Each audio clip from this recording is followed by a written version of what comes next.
Path of Night is an actual play Vampire the Masquerade podcast set in the classic world of darkness. We're all friends, we're here to have fun, but our story can include graphic violence, drug use, sexual content, and other mature themes. We talked at our table about safety, comfort, and consent, both as players and storytellers. We know what to expect. We're all excited to be here, and we want you to feel the same. So listener discretion is advised. Now, let's walk the Path of Night. And now, part 2 of the Path of Night season finale, House of Wolves.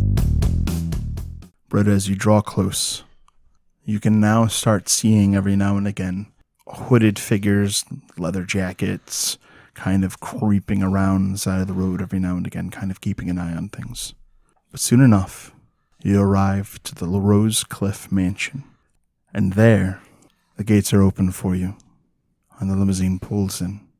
And there is a servant waiting to assist you out of the limousine. And as you and Roman Pendragon step out, you are confronted with a gorgeous collection of kindred who are dressed exquisitely. And while in the presence of the kindred elite, I need you to make a self-control roll. Debating that willpower. Yeah, it's the entrance to an important party. I'm spending that willpower. It's good to save it for later, but it doesn't matter if you don't get past the beginning. Yeah. Your difficulty is 9. That's about right.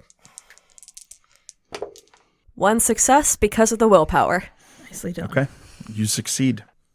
Britta steps out with the assistance of the servant into the moonlight, and as her eyes fall on all the various kinds of impossible beauty that kindred society is capable of, it sweeps over her, but she remains in control of the appreciation. She still can't help but to admire it, but she keeps her faculties. Does it look like there's a particular gathering point? Like, does it look as if you might go somewhere to request hospitality, or does this not seem to be this kind of party? You're not terribly sure. However, Roman walks with you and seems to know how to navigate this gathering. And as you approach the main foyer, there is a pair of shaggy-looking men dressed in red coats who actually bow to you and Roman. And when you enter, you can hear the soft sounds of violins playing. And at the top of the stairs, there is a Nosferatu who is not concealing his visage behind a mask of obfuscate. And he is this tall, lanky figure with thin lips and pointed ears, a bald head, and the eerie pointed teeth of the classic Nosferatu. And he is dressed like, I wouldn't say fashionable. He is dressed in the way that Puritans dressed when they arrived to the New World. He has a very old, distinguished British vibe to him. And you very quickly get the feeling that he is the master of the house. And you can feel the power of his beast weighing on you the moment you cross into his threshold. He gives a nod to Roman. Roman gives a nod to his ally. And you continue on. This time, headed to the ballroom, where there are kindred who are dancing. Many are gathered and socializing, sometimes laughing uproariously. Among them, there is what appears to be the only man who is not dressed for the occasion. He is in tight black pants, a black turtleneck. His hair is black and done in this complete mess. He has kind of crusty, worn black eyeliner on. And the ladies in attendance flock to him to hear about his position on various forms of poetry and history and art. On the other side, you recognize a certain Malkavian prince who rules over Boston. And he is telling jokes, and only a gathering of 6 kindred who are around him seem to laugh at these jokes. Everyone else seems to make an effort to steer clear of Quentin King. Are these kindred around him dressed in a particular identifiable way? They are dressed all the same, and they look like they are kind of going for this like weird 60s Beatles vibe, and have pins on their like lapels that seem to indicate some knightly order. Since the exit from the limousine and the walk through past the master of the house, Britta hasn't, with what she just experienced in the limousine, she doesn't really, in her heart, she doesn't want to be walking this close to Roman Pendragon, but with the overwhelming glamour and intimidation of this prestigious and mysterious crowd, she does find her steps closer than she might otherwise intend. And she falls in line as he leads, offering likely, if it would have seemed appropriate at the time of passing by, like a dip of the head or a curtsy to what seemed to be Warwick. And as we get through to the crowd, she's looking at the different faces, trying to take in the different dynamics. As you pass by the poet, you hear this like kind of gruff sound that comes from Roman Pendragon. A flicker of curiosity, and I sneak a look over to see his expression. William Biltmore. And as he says that, William looks to you and gives a very half-suggestive smile, sort of quietly and gesturing for you to join them. And it's then you kind of feel this like tenseness come from Roman and the subtle pull that he makes, kind of steering you away from William Biltmore. Is it a literal pull? Like, does he It's have... a literal pull. What's the body positioning? And because it's important for the reaction. Like, as you are having this silent communication with William Biltmore, you feel your arm become entangled with his as the two of you kind of walk on together, and he just sort of directs you away. A friendly face is a bit of a comfort in this sort of scenario. And I feel that when it was at first just the beginnings of a smile that started to form, she might have started to smile a bit back. But once the suggestiveness came through, that would have been a bit of a pause point, especially if that probably coincided with the tension, I'm guessing. It did. And that being the case of my arm being placed within Roman Pendragon's and the steering starting up then, I think Britta curls her arm in, accepting being steered and turning her attention in the opposite direction. Mr. Biltmore rather enjoys the company of your clan. He lures them, keeps them as pets. Pets. How so? Well, certainly not like this. This is business. What he does is something else. Britta has a flicker of confusion as Roman Pendragon clarifies. She is lucky to have already been directing her attention in the opposite direction, as I imagine otherwise her expression might have indicated that confusion further. As it is, she does sort of glance back to catch his body language from the way that he's walking. In terms of body language, he has a total poker face. Mm-hmm. He walks with you. It is clear that you're the subject of his attention. Mm-hmm. But the designs he has upon you are not revealed in any way that those watching can ascertain. And as you sort of look at him, past him, you can see this like cold, calculating look coming from William Biltmore towards the two of you. Britta continues acting as if her line of sight is meant to be on Roman Pendragon, but I am now using that to try and keep an eye on exactly if I can like spot like little flickers of body language from Biltmore. She isn't quite sure how to respond to that last comment, and it's visually obvious that she kind of, especially because she's using it to try to get that perspective on Biltmore. I think her eyes probably flicker to Roman Pendragon's features to sort of get a reaction, and as that doesn't quite work, she pulls together just a nod of agreement, and it sounds like you two have history. He says nothing, And as he goes to continue sort of steering you away towards an empty hall that is nearby, there's this feminine hand that kind of presses against his chest and stops him from like an angle that you couldn't quite see. And as the two of you look to see who this person is, you immediately recognize Elsa Linden, whose strawberry blonde hair is like all kinds of teased up with just this incredible amount of perfectly executed hairspray usage. And she's got heavy but like very attractive eye makeup on.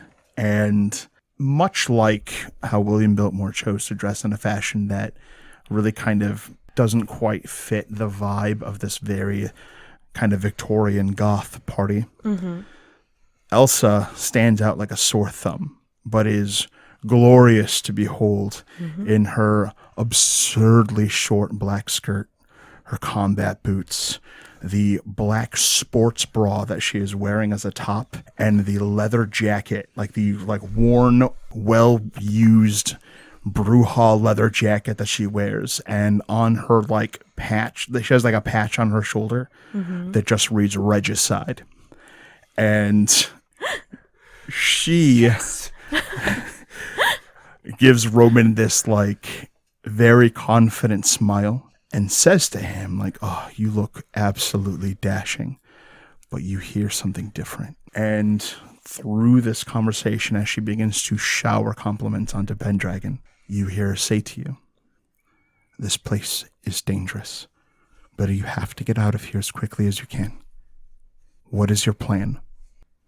When Britta first sees Elsa Linden looking like this, I think there's already just like a rush of genuine warmth at the relief of seeing a friendly face in the smile that Britta offers her on purpose of a greeting, but it's so sincere because thank God.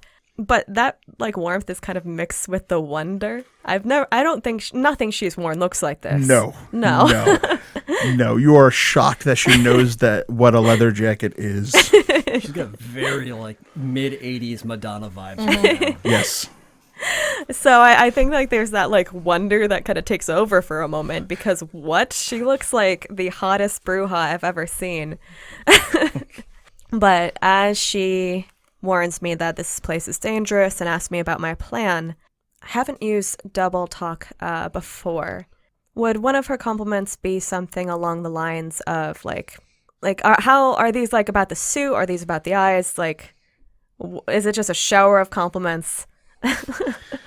So she is basically kind of like, "Hey, we never met up after that party this time." And like, she's basically giving like this huge implication that she wants to hook up with Roman Pendragon.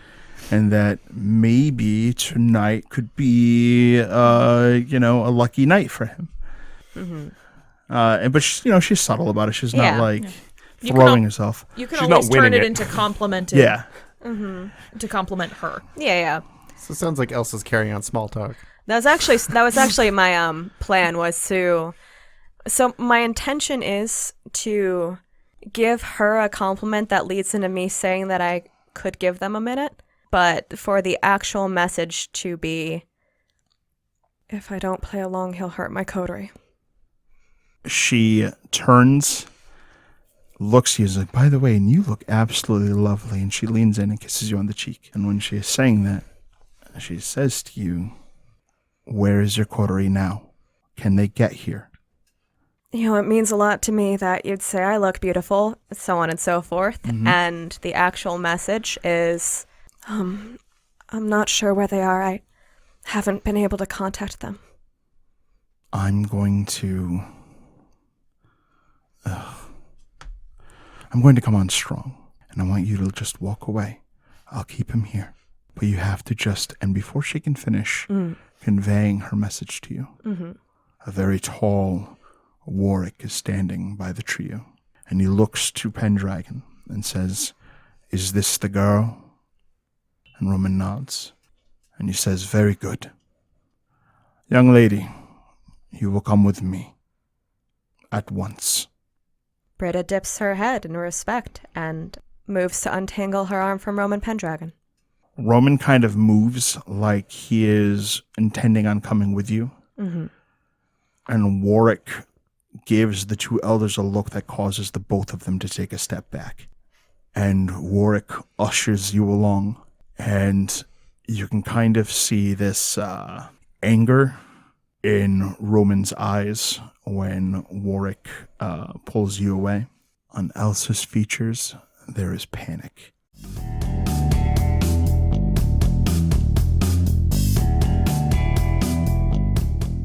While Miles is coming down from his frenzy, Johnny will find a quiet anteroom. Is calling from the prince's number is a good idea? It's quite the flex. That is fair. So Johnny will find a quiet office space in the prince's haven, his mansion. And he will dig out one of his little contact books that he keeps tucked away in an inner pocket of his leather jacket, find Amaya's number, and dial it into a nice, reasonable rotary phone. When there is an answer, you can hear the distant sounds of like a local kind of gothy new metal styled band playing in the background. And you hear this very low feminine voice. Why are you calling? Amaya, it's Johnny Saxon. Well, this became interesting. Johnny, why are you calling? And if you don't mind my asking, why do you have the prince's phone number? That's not anything to be concerned about with at the moment. How are things in your domain? Legally speaking, I don't have one, but the territory we run have been facing some trouble. I understand you and yours have been tasked with taking me out. Well, I think that ordeal is going to be resolved without any bloodshed. Well, any more bloodshed. Are you safe at the moment? I don't know that I can really say that I'm ever safe. Johnny, us anarchs live on the edge, both the pan and the fire. He cracks a smile. You're not currently being hunted. I've certainly got enough time for a phone call, but we're going to want to confirm about the whether or not I'm being hunted. If not, the Camarilla, the Setites are still after me. But they're not knocking at your door right now, right? I don't think that'd be wise. Good. And you still have enough flex to make sure that if they did, there'd be a fight, right? Me? No. I can't take the Setites. But you can almost, feel her looking over at someone. But I think Weathers can take him. Weathers with you? Yep. How's the old man doing? I think he's feeling young again. That's good to hear. Well, you still have friends in Clan Bruja in New Haven. I want you to understand that. And there's going to need to be some discussions had amongst our clan very soon. I was hoping to call together a rave, and normally I would ask Jane's help with that. But unfortunately, she is currently MIA. I was hoping that if I put out the call, you might be willing to use some of your influence to get the clan to take it seriously. Maybe even assist me with getting together some of the entertainment for the evening. Johnny, I can help with that, no problem. You know, Johnny, I don't know if it's ever been said to you, but I think it needs to be.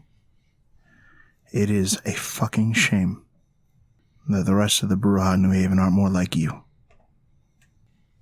Thanks, Amaya. That means a lot. Good. Take it to heart, because I mean it. The call for the rave will be out soon. I'll have everything ready by then. Take care of yourself. Tell Weathers I'm glad he's still in the area. I will. Johnny hangs up. After Johnny's phone call in the office, he returns to the room, the chamber where Upton Rollins normally sleeps. Listening to the door, is the frenzy still continuing? It seems that things have winded down to a point where Miles has become cognizant. Johnny, at that point, will open the door, enter, and survey the damage. Where's Chaps? We sent him out and gave him food. Yep. He's been well fed the last day. So he's probably in a foyer or some kind of ante-room, just kind of like lounging on a chaise that is now covered in freaking... It's definitely covered in Fisher Cat musk. That is his chair. And blood from whatever he was eating. He's vacuumed up those scrambled eggs that were on the floor. So what kind of damage am I looking at in the room? And what state is Miles in? As you survey the room, it becomes clear that a great deal of the pent-up frustration and rage that Miles has felt ever since he was inspired to seize Praxis was unleashed on the room. The mirror is smashed. His fists have, rended furniture. Blankets are all over the place. What was a very well cared for room with very expensive possessions has been ruined utterly. And in the middle of it, sort of down on his knees, too exhausted from it to stand at the moment, is Miles, and scattered ashes all about him. Johnny kind of takes a few strides through the carnage. All of the possessions in here are pretty much destroyed. Yes, I mean, there are things that he'll be able to, put back together, or at least reorganize, but the room itself is ruined. He walks over and kind of scoops an arm under Miles' shoulder and kind of hauls him up. Miles is not wearing his glasses and kind of finally looks over and takes an involuntary breath. It's done. You okay? It's vile. And also Rollins was old. euphoric. It's hard to describe. Johnny gives you a piercing stare, locking eyes. Rollins was real old. Sometimes weird things happen with that. I'll keep an eye on it, but I did have some practice with a demon for the last 30 days or so. I don't know if that makes me feel any better about that. Well, it is what it is. At this point. Do you need anything? I imagine that your beast probably is sated. It's quiet, but things need to happen. We need to capitalize on this. Johnny looks down around to see if he can spot Miles's glasses. You find his glasses. Are they spared the carnage? They are. Bit of ash, but that's it. He bends down, picks them up, wipes them off on his flannel, and passes them over to Miles. Oh, those survived. Looks like your luck's holding out. He places them on, takes them off, cleans them, puts them back on. Johnny steps away while he's making sure his glasses are up to his standard, and takes a few paces over to the wall safe. Channeling his potence and a little bit of his own blood, Johnny's going to try and rip the wall safe off its mount, the door of the wall safe. Give me a strength athletics. Your difficulty for this roll is 7. Can I spend blood to make the potence just auto successes or no? Yes, you can. Okay. We're looking at 11 successes. Okay.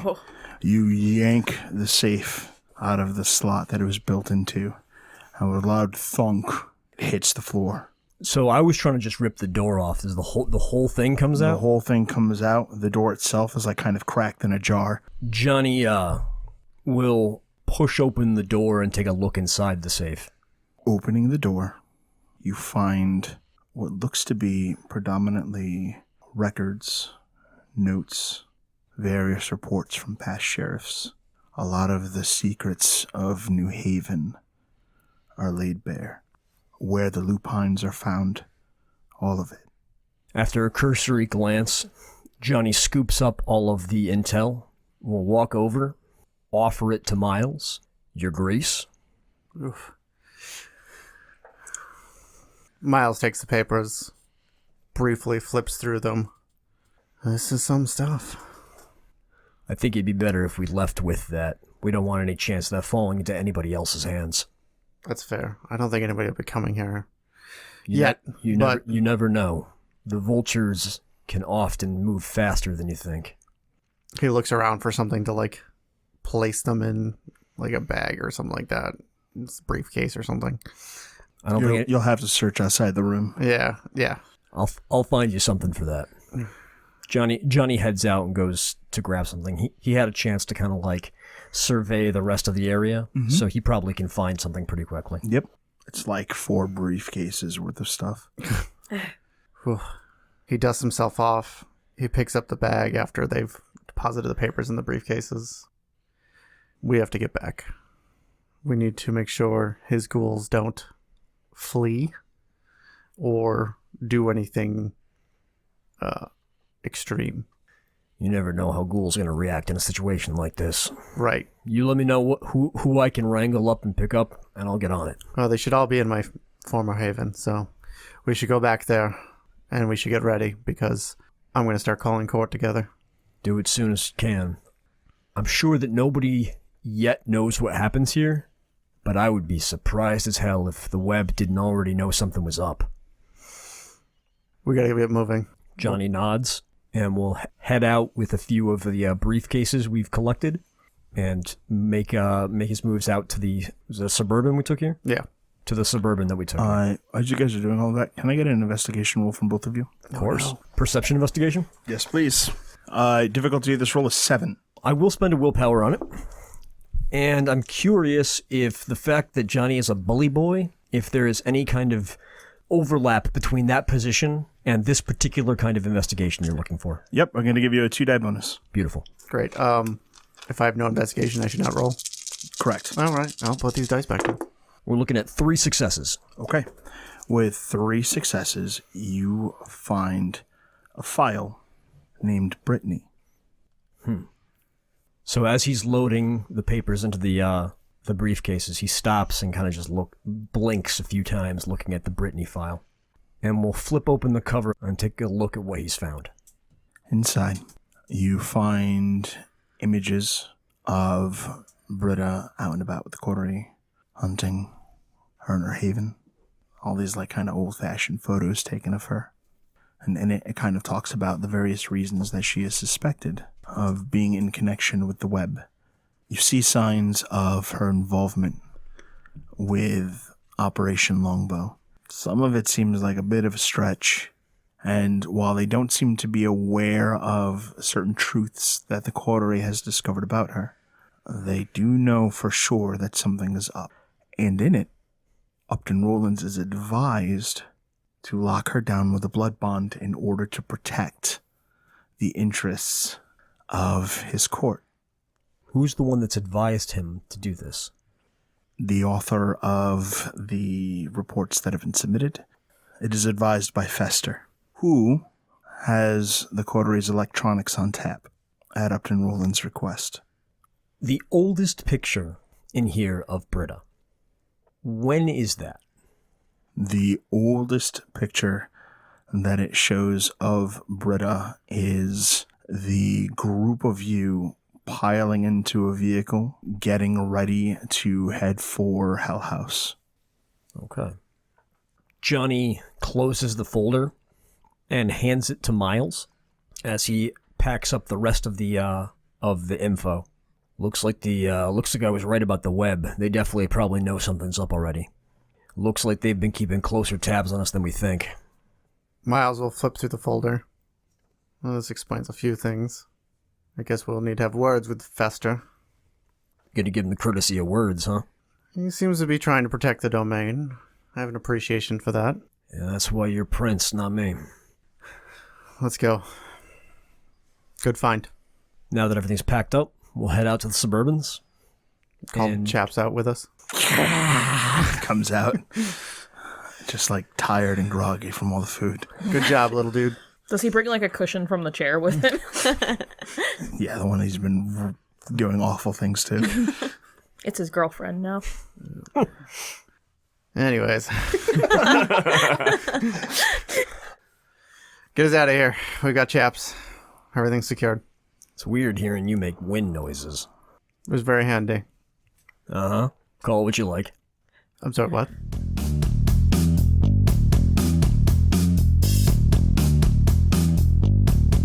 What are you calling, Wynn? After everything that Wynn has kind of been putting herself through, she decides to make a phone call to Kabir. So she waffles for a minute. She kind of walks. She goes to the roof of Britta's establishment because she's not going back to the mushroom house. Not yet. She's got stuff there, but she's not going back there yet. So she walks to the roof of Britta's haven and sits on the fire escape and just kind of sits and stretches her legs out and waffles for a minute about whether she's going to text or call, but decides to do the classy thing and call. The phone rings once, and then Kabir answers.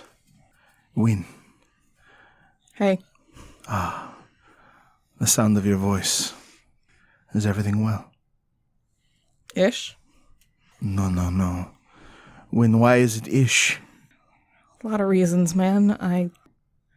She just kind of like holds the phone away like she's not fully prepared to actually have a conversation or have someone follow up with how she's feeling. That's fucking weird. What kind of kink is he on? The kink of love. And eventually she like gives it a beat and kind of goes back. It's just been a lot in the past day or two. Can I come over? Wynn. I do not for a moment believe that whatever you are facing is beyond your ability. But if I can provide you comfort and be here for you, I will gladly do it. Come on over, please. All right, where are you these days? He gives you the address of his Motel 6. That one again? No, Wynn. My dove. A different room this time. When he said it before, when he called her his dove, she was just kind of like eye rolling. But now at this point, she's just kind of like, okay, this is not the least objectionable thing he could do. Okay.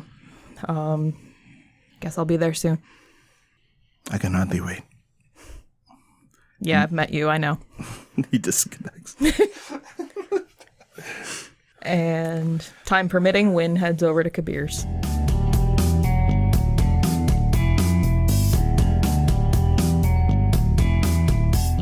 Neil, you, Fester, and the UPS truck ride along the coast until you arrive to the Rosecliff mansion. And there, armed guards approach. The UPS truck is searched, and it is brought around back, where you are allowed to park. Fester gives you a look. Hey man, be cool. We're gonna have a great time. I'm cool. Yeah, I'm cool. It's fine. All right. And he hops out of the UPS truck, gives a dramatic bow to you, and holds his hand out so he Neil can help you off the truck. Neil reaches out, accepts his hand, and takes a step down from the truck. Okay. I'm your guest. Do we have to be presented before the prince, or is hospitality taken care of because of the party? Hospitality has been handled. This court's actually under the control of my clan, so I'm kind of a somebody around here, you know what I mean? Yeah, absolutely. So all you need to do is relax, have a good time, be cool. I can be cool. And with that, he leads you down to the dungeon, and as you Took me a minute. head down to this space where there are literal cells and people are being held in them, he approaches the young woman. All of them have these collars around their necks. On the wall over there is the chains. Can you grab it real quick for me, buddy? Yeah, sure. How many do you, just one or what? What's I figure I'll wrestle one down. We'll bring them out, and basically we serve refreshments for the elders to enjoy, and so long as they're happy, we can kind of do whatever we want. We can enjoy the music. We can hang out underneath the stars. I know you love that shit, and have a good time. Yeah, Neil. Now that he's here, Mm-hmm. anybody who was prying into Neil's head would just see his mind racing. But externally, he just goes over and picks a chain up off the wall and brings it back over to Fester. Grab a walkie, too. You don't really see. What are you talking? What? I get it. Don't worry. Okay. He kind of wanders off, and you're just standing there holding a chain.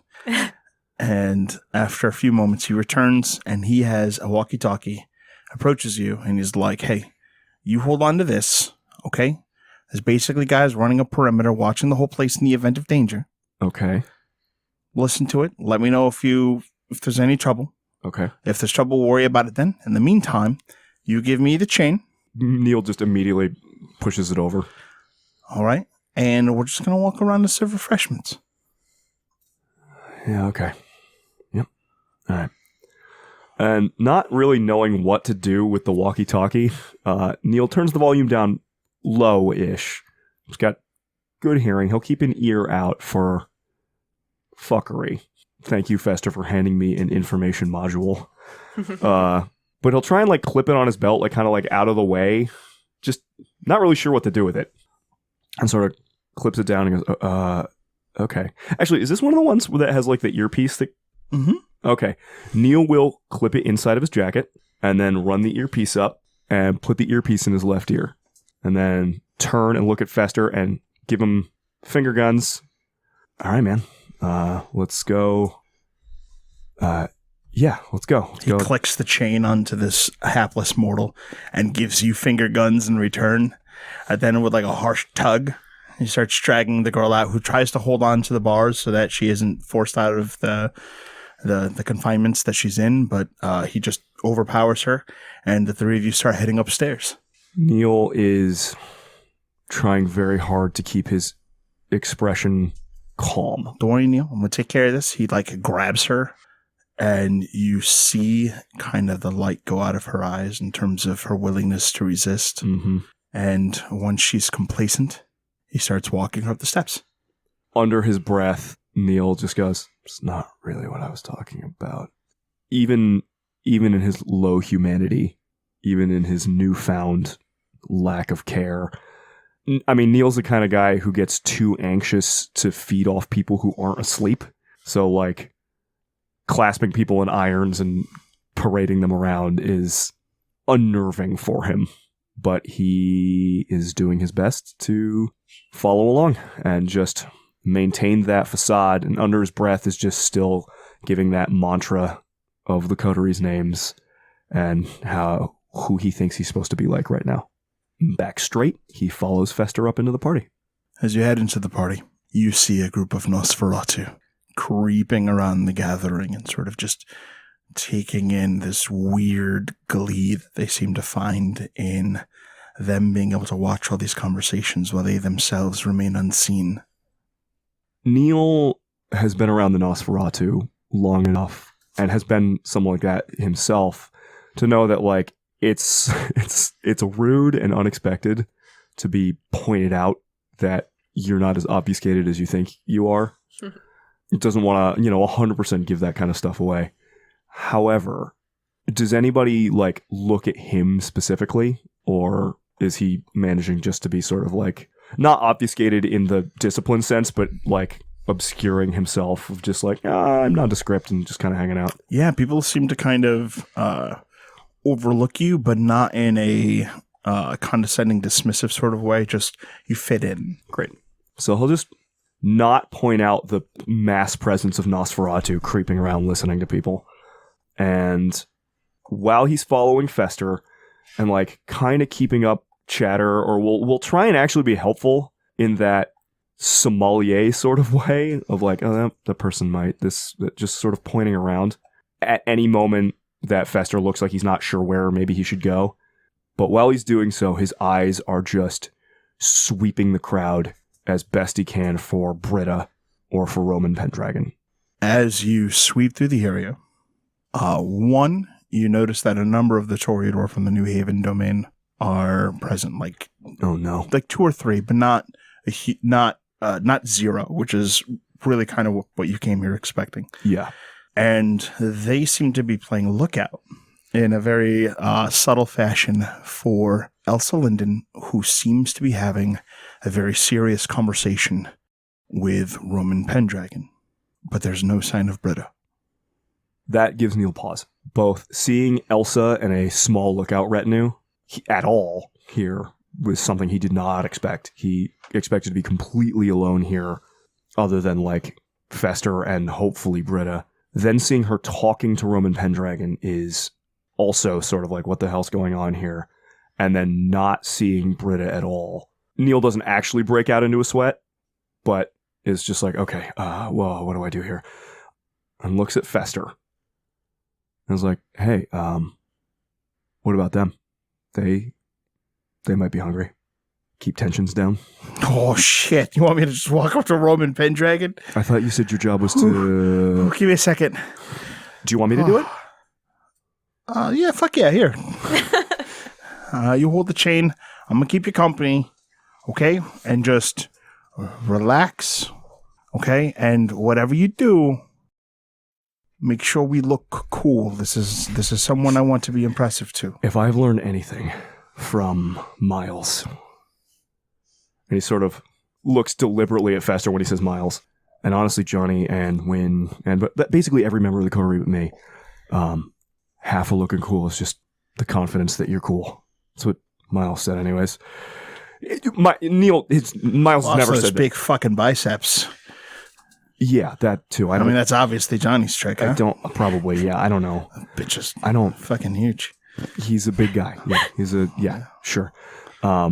Miles has never said that to Neil, as far as I know. But Neil is just in this, like, gotta fake it till you make it mindset and is just bullshitting.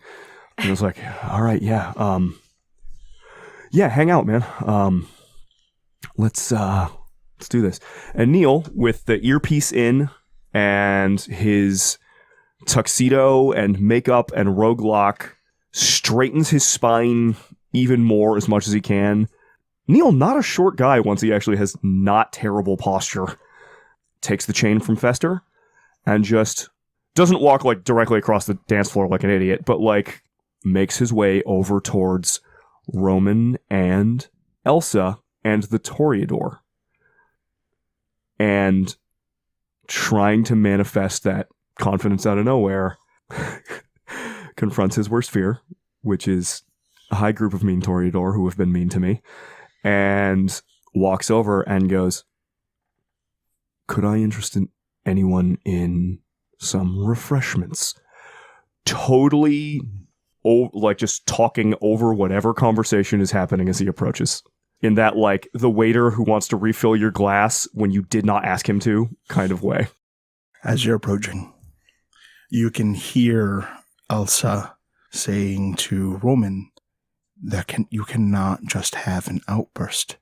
If he wants to speak with her, fine. I don't think she's in any sort of danger. Whatever it is your plan is remains intact. So please, don't do it. And Roman looks at you, and I need a courage test. Oh, yeah, absolutely. Oh, no. Can I spend willpower on this? You may, but he just looks and... That's enough. That's all it takes. And already in a bad mood, you interrupt 100%. You interrupt Elsa trying to talk him down. Yeah, no, it's... Oh, absolutely. I will 100% spend that willpower. Well, what's the difficulty you want on this? Your difficulty is 8. Then I have 2 successes. Yeah. Him just looking at you I still hitch. makes your beast beg you to flee in a full-blown rot shrek. I'm sorry. Good evening, everyone. Would anyone care for some refreshment? Elsa turns and looks at you. And much like Romans has a raised eyebrow at your presence, she raises an eyebrow at your presence. What are you doing? Offering a snack. She tries not to.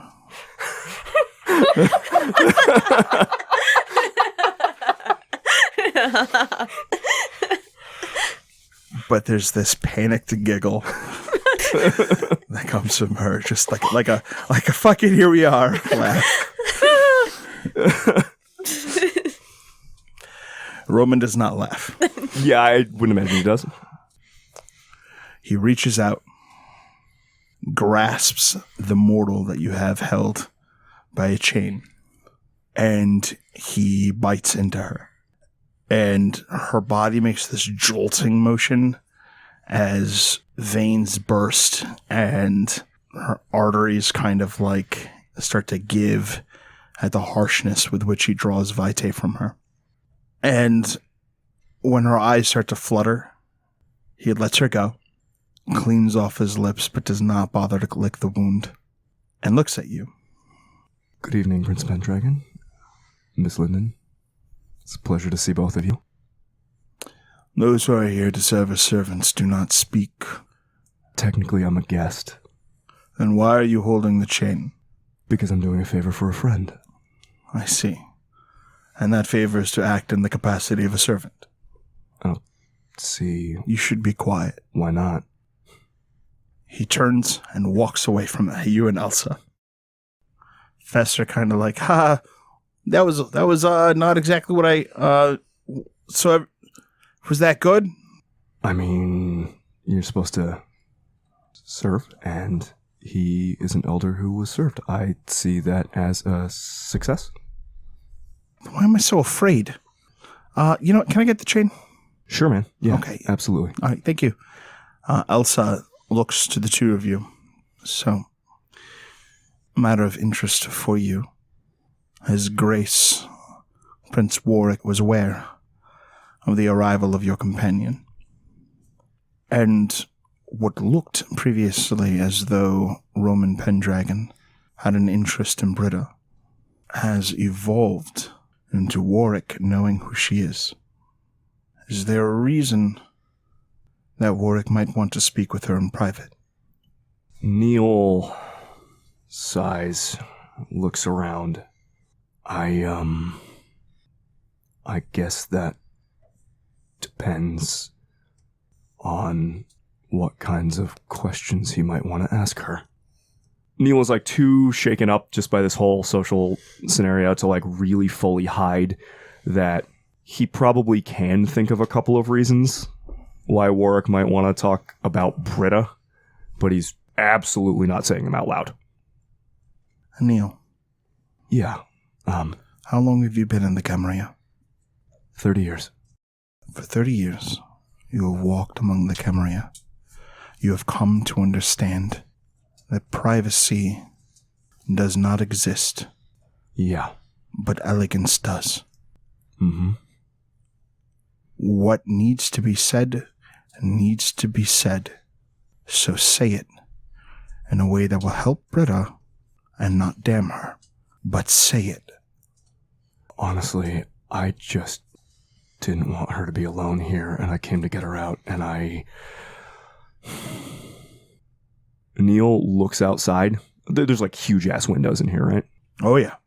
He looks outside, and his eyes flick towards the moon, and then back to Elsa, and he goes, I spent a lot of time looking at the stars, and you're right, there are no secrets. Everything can be found if you know how to ask the right questions, and sometimes people wonder where we came from.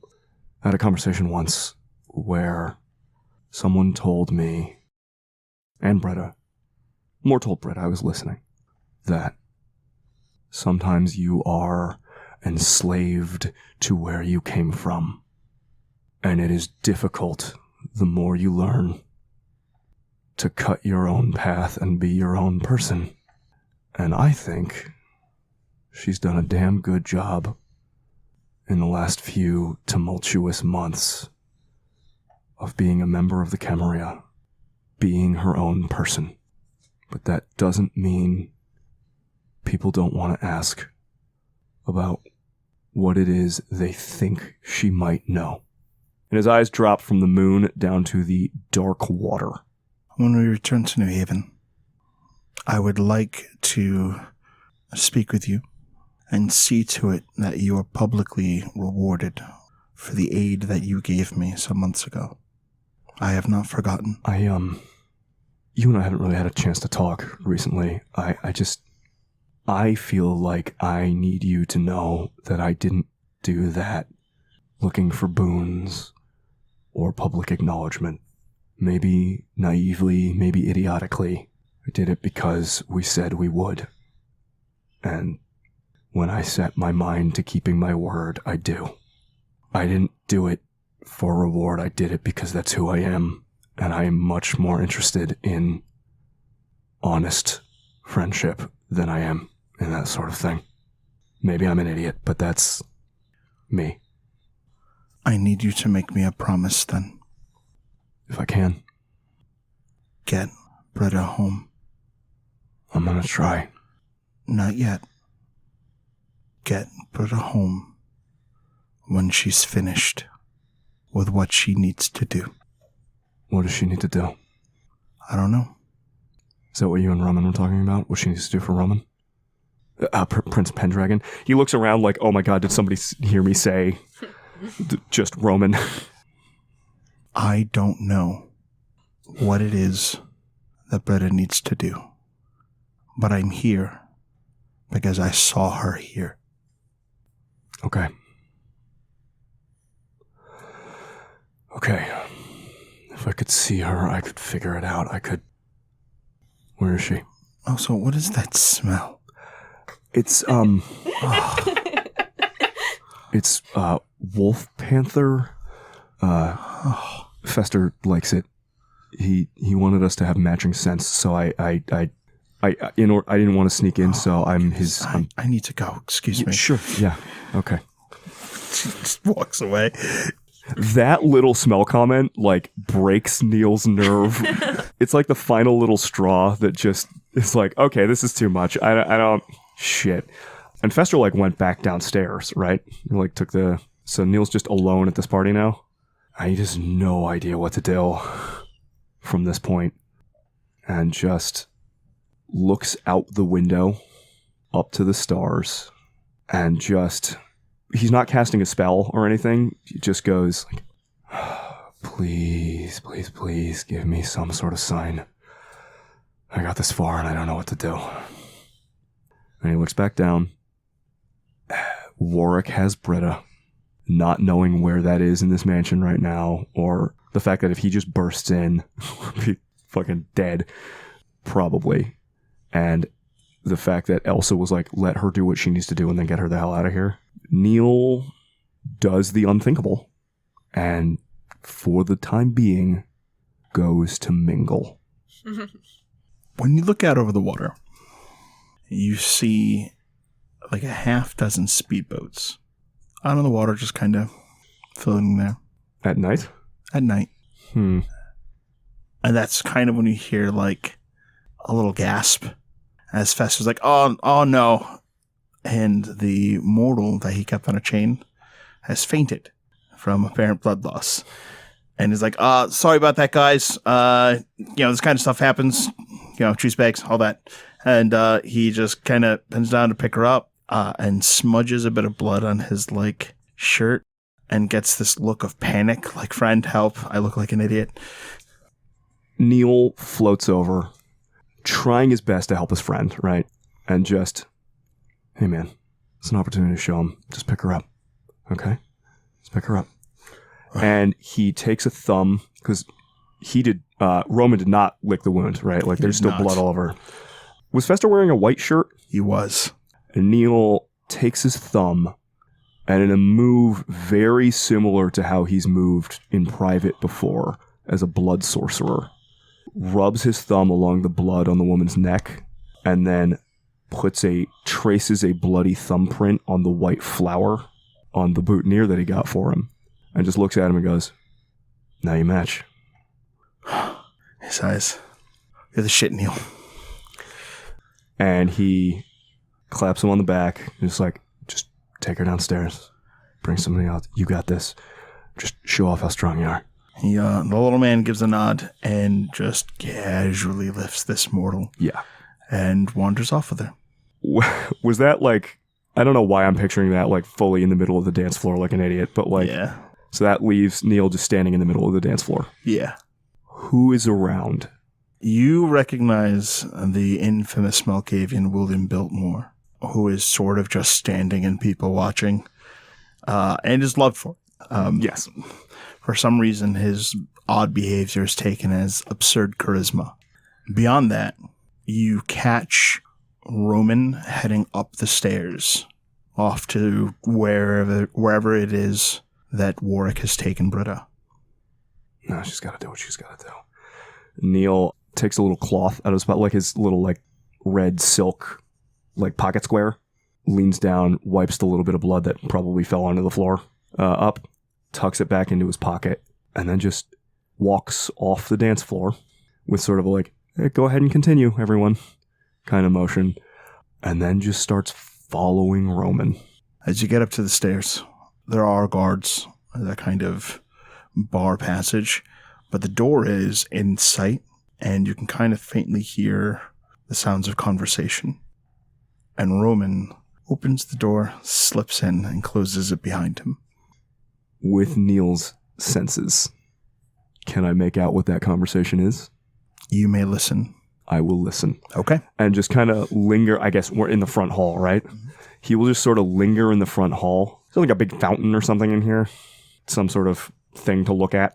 Yes. And he will just stand there, fully checked out, and listen to whatever's going on behind that door.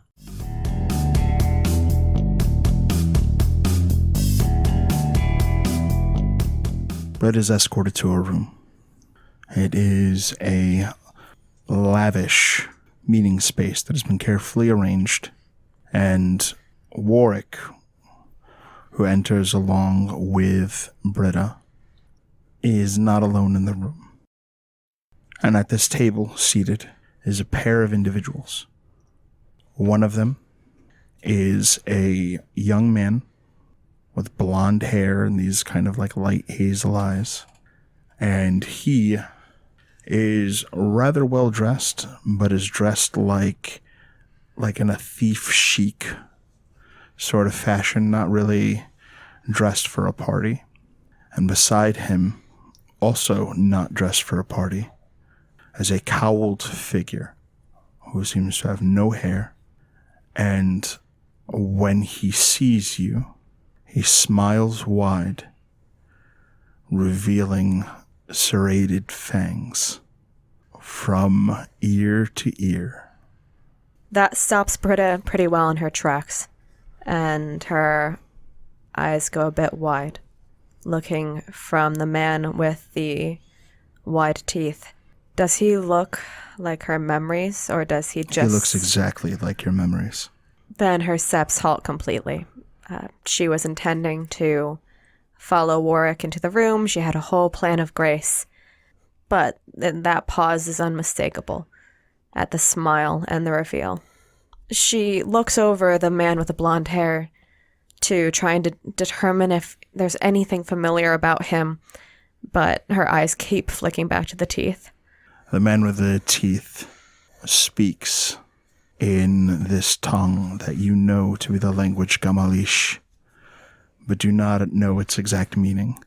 And you find yourself walking to a seat, sitting down, scooting in, and turning to look at the two strangers. Britta blinks as she realizes she's scooted in, that she has moved entirely without realizing. Recognition, Warwick comments, looking at you. Britta glances back to Warwick, but frankly, as scary as Warwick is, her fear has gone primarily towards the man with the many teeth, and she waits to be spoken to before commenting herself. Warwick speaks. Your companions have joined me here this evening to discuss the matter of Hell House. As I understand it, you and your coterie are the only individuals who have traveled to this place, fought the thing that resides there, and survived to speak of it. Is this correct? We've been inside, Your Grace, and we fought a revenant who was taking care of the thing inside, but we haven't been that deep in. Mr. Xantosa, Yes. an associate of my child, a source of information regarding the house. Since the intervention of your coterie, I have lost a bit of track regarding its development. Tell me what you found there. Britta keeps her eyes downcast at the mention of the death of Shaw. Inside there were many strange creatures that were feeding. It seemed that Mr. Xantosa had been bringing them a constant supply. And he had said that he was feeding what was in the house as well. He had documents that probably were for you. We haven't been back since. Not more than just passingly. And you have not maintained any ongoing investigation into the thing that you found there? The sentience. What of it? Its consciousness. What can you tell me of the thing that is there? It seems to be a piece of a bigger whole. Tell me of its connection to New York. In the research that my coterie did, it seemed that that piece is a part of something buried beneath New York, and that thing affects the other planes. I wish to understand. You visited Hell House. You fought the thing that resides there. You did all of these things, including attaining the fragments of the Book of Nod that Mr. Xantosa maintained there. And with all of this knowledge, this access to this mystery, your coterie did what with it? We'd been hoping to find a way to fight Hell House. Whatever's in there, we weren't able to take. What we fought in there was the ghoul, Xantosa. We didn't see really what was inside. As I understand it, the ghoul Xantosa was embraced, made into a Bruja intended to be gifted to Mr. Pendragon's army. What then? We never received the Xantosa. Mr. Xantosa is currently in the possession of Mr. Reese. Mr. Reese. Of the Tremere. Intriguing. Take off your gloves. Britta doesn't mean to pause, as long as she does, and even as she starts to follow the command, she starts with the right hand. And the door opens. She pauses. The opera-length glove has made it down to the wrist of her right hand, but her hand freezes atop her wrist to look to the door. Seeing what you're doing, Roman looks at you and raises an eyebrow. The gloves stay on. He turns his attention to Warwick. The Storyteller arrived with me. She will remain with me, and it is only out of respect for your domain that I did not react harshly to her attempt to take her. Britta rolls her sleeve back up slowly, as if the motion itself could add fire to the situation, keeping her eyes downcast from both Pendragon and from Warwick, looking very much like she wants to slip away. Warwick shifts in his seat and regards Roman Pendragon for a long time before speaking.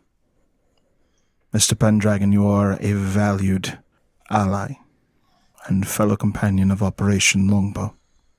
However, are you aware of the importance of this girl and her association with mysteries dating back to the very beginning of kindred existence? Roman shakes his head.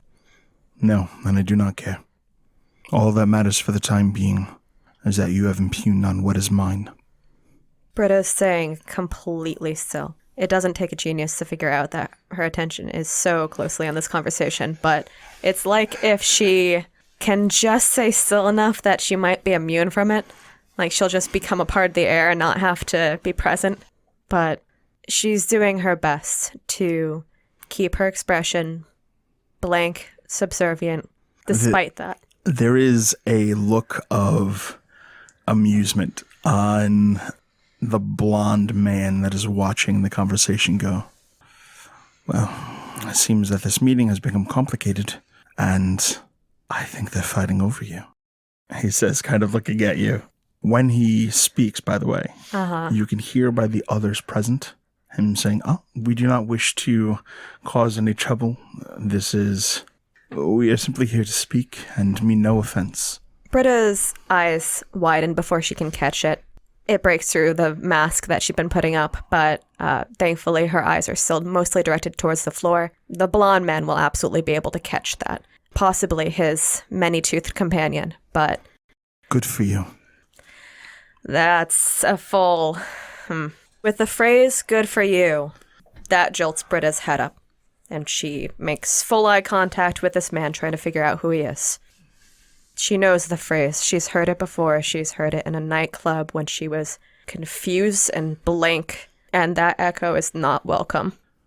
It is clear that Warwick is watching you, seeming to have noticed what is registering on your mind.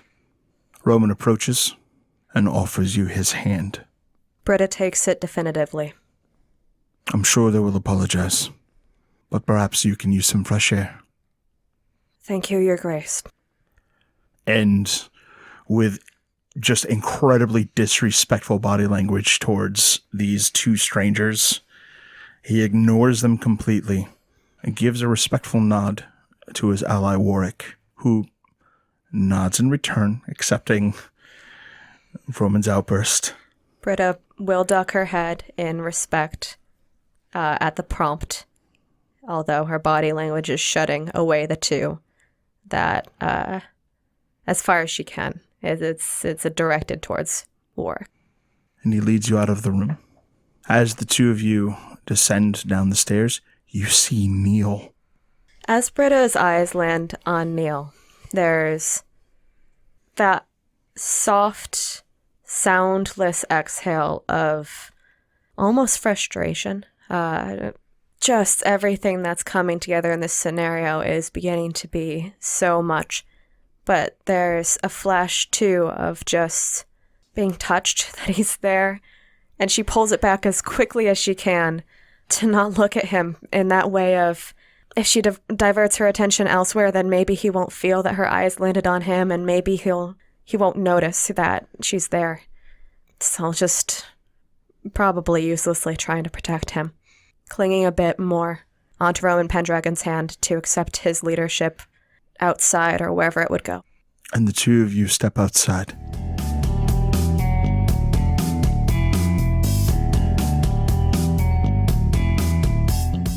Miles, you have some announcements to make to the court at large, but I believe before that happens... I plan on straightening myself up a little bit after the incident inside Roland's estate, and then I will give Elsa a call to let her know that the problem has been, the slight to the Toreador has been rectified. When you place your call to Elsa Linden, you hear what sounds very much like the quality of sound of like a cassette player.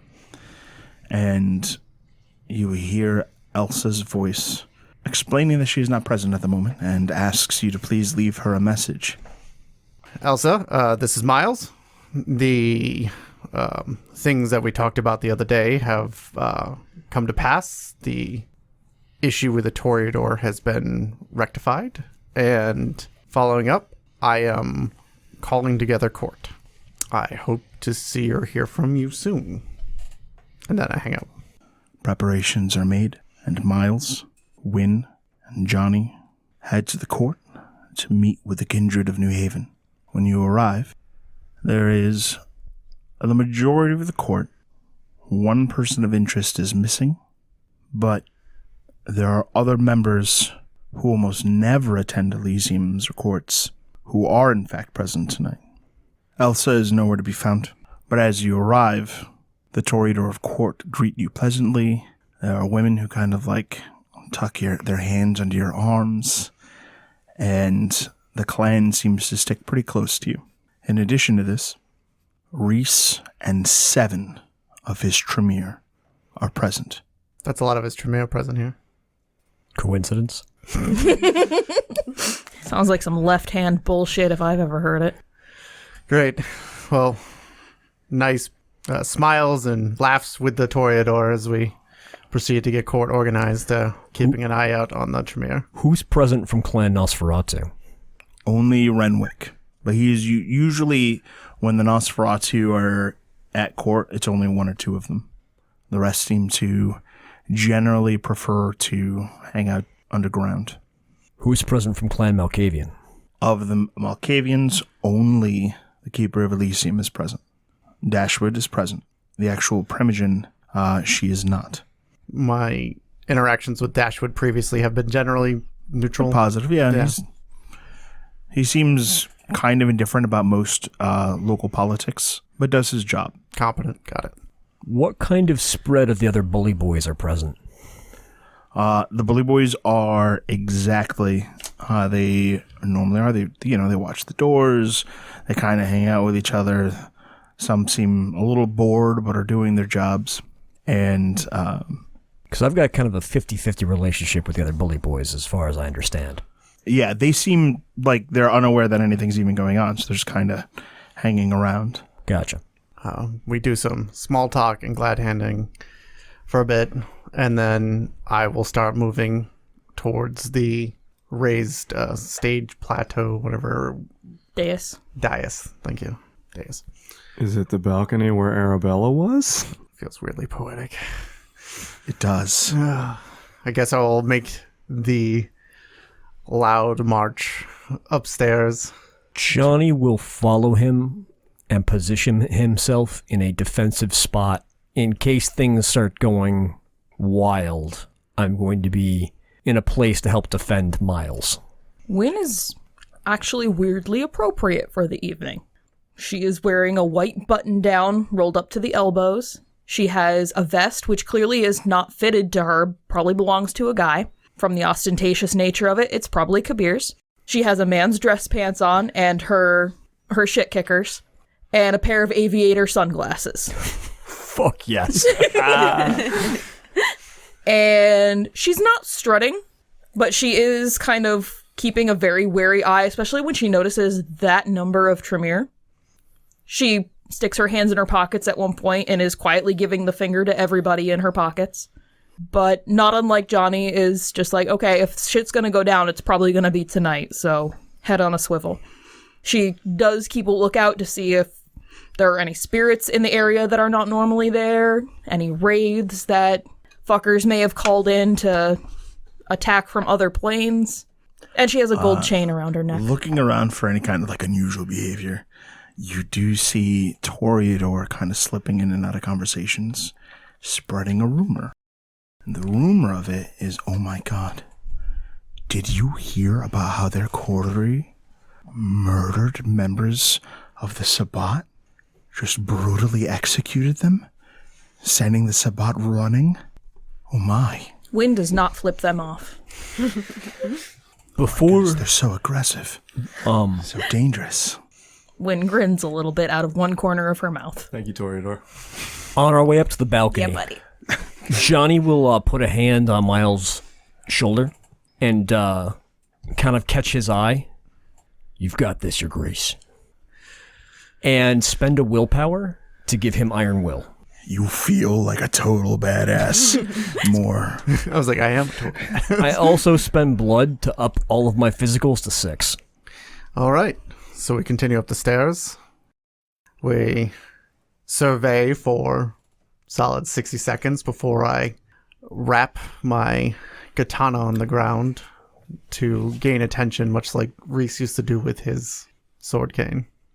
Or cane, if he wants to pretend. Ooh.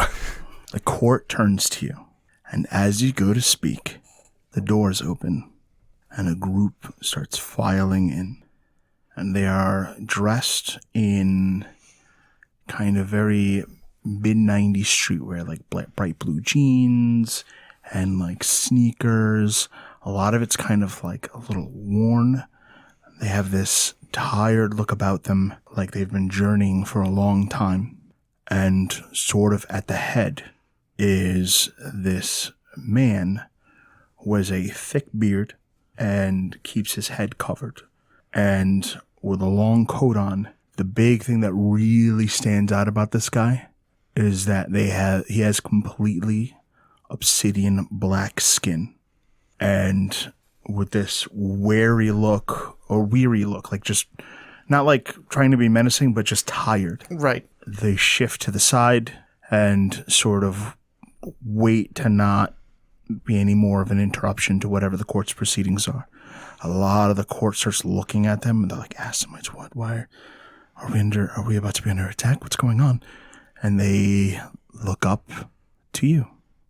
Court of New Haven, it has come to my attention that Upton Rollins is no longer able to perform his duties as prince due to attacks from outside the domain that has stricken him and made him unstable and weakened him, have put him in a position where he is unfit to be prince and unable to lead this domain going forward. So I am here, after our successful attack on the Sabbat and multiple defenses of this domain, to claim praxis, to be your prince of New Haven, to give you safety and security where I can in these long nights. And I hope that you will support me going forward as we deal with any threats that may come to this city. There is a long silence, the kind that like sort of creeps into you and that you feel in your bones. And the Toreador move towards where you are, sort of between the court and you, and turn to face the court, indicating their loyalty on this matter. That they're standing with me.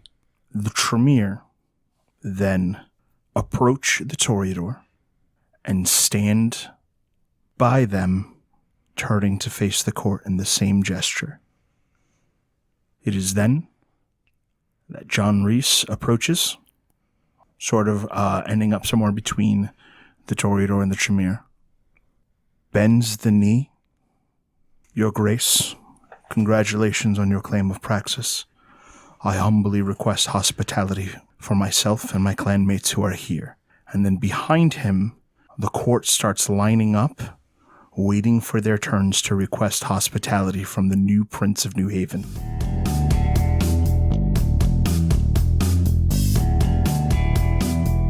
Neil, you see Roman and Britta head down the stairs, leaving the meeting.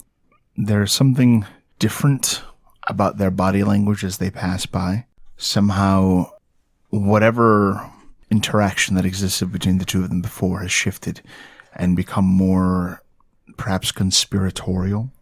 It's like she was dragged to the initial meeting, but now they are leaving together. You see him lead her to the door, and he opens it for her. She steps out. He follows and closes the door behind him. Did they step outside of the house? Yes, they're headed outside. Neil frowns and then hurries across the entrance hall to the door he just closed, just to like blatantly follow after them in one of those like, oh, hey, wait a minute kind of motions. But as he crosses the front, the earpiece in the walkie that Fester gave him that's supposedly hooked up to the security channel, right? We'll just click over as he's running across and go, hey, do we know whose boats are out on the water? Not really. I can go ahead and take a look. I'm dealing with a little bit of a situation, though. Some of the outer patrols, they haven't responded in a few minutes, and we just want to make sure everything's all right. Oh, okay. Hold on. Okay. Don't go out there. Hold a second. And Neil will, at that point, like get to the front door and open it up directly after Pendragon and Britta, and hurry out, following them basically out into the night. Britta, it was not my expectation that you would do that. Thank you for getting me out of there. There was something on your mind. Who were they?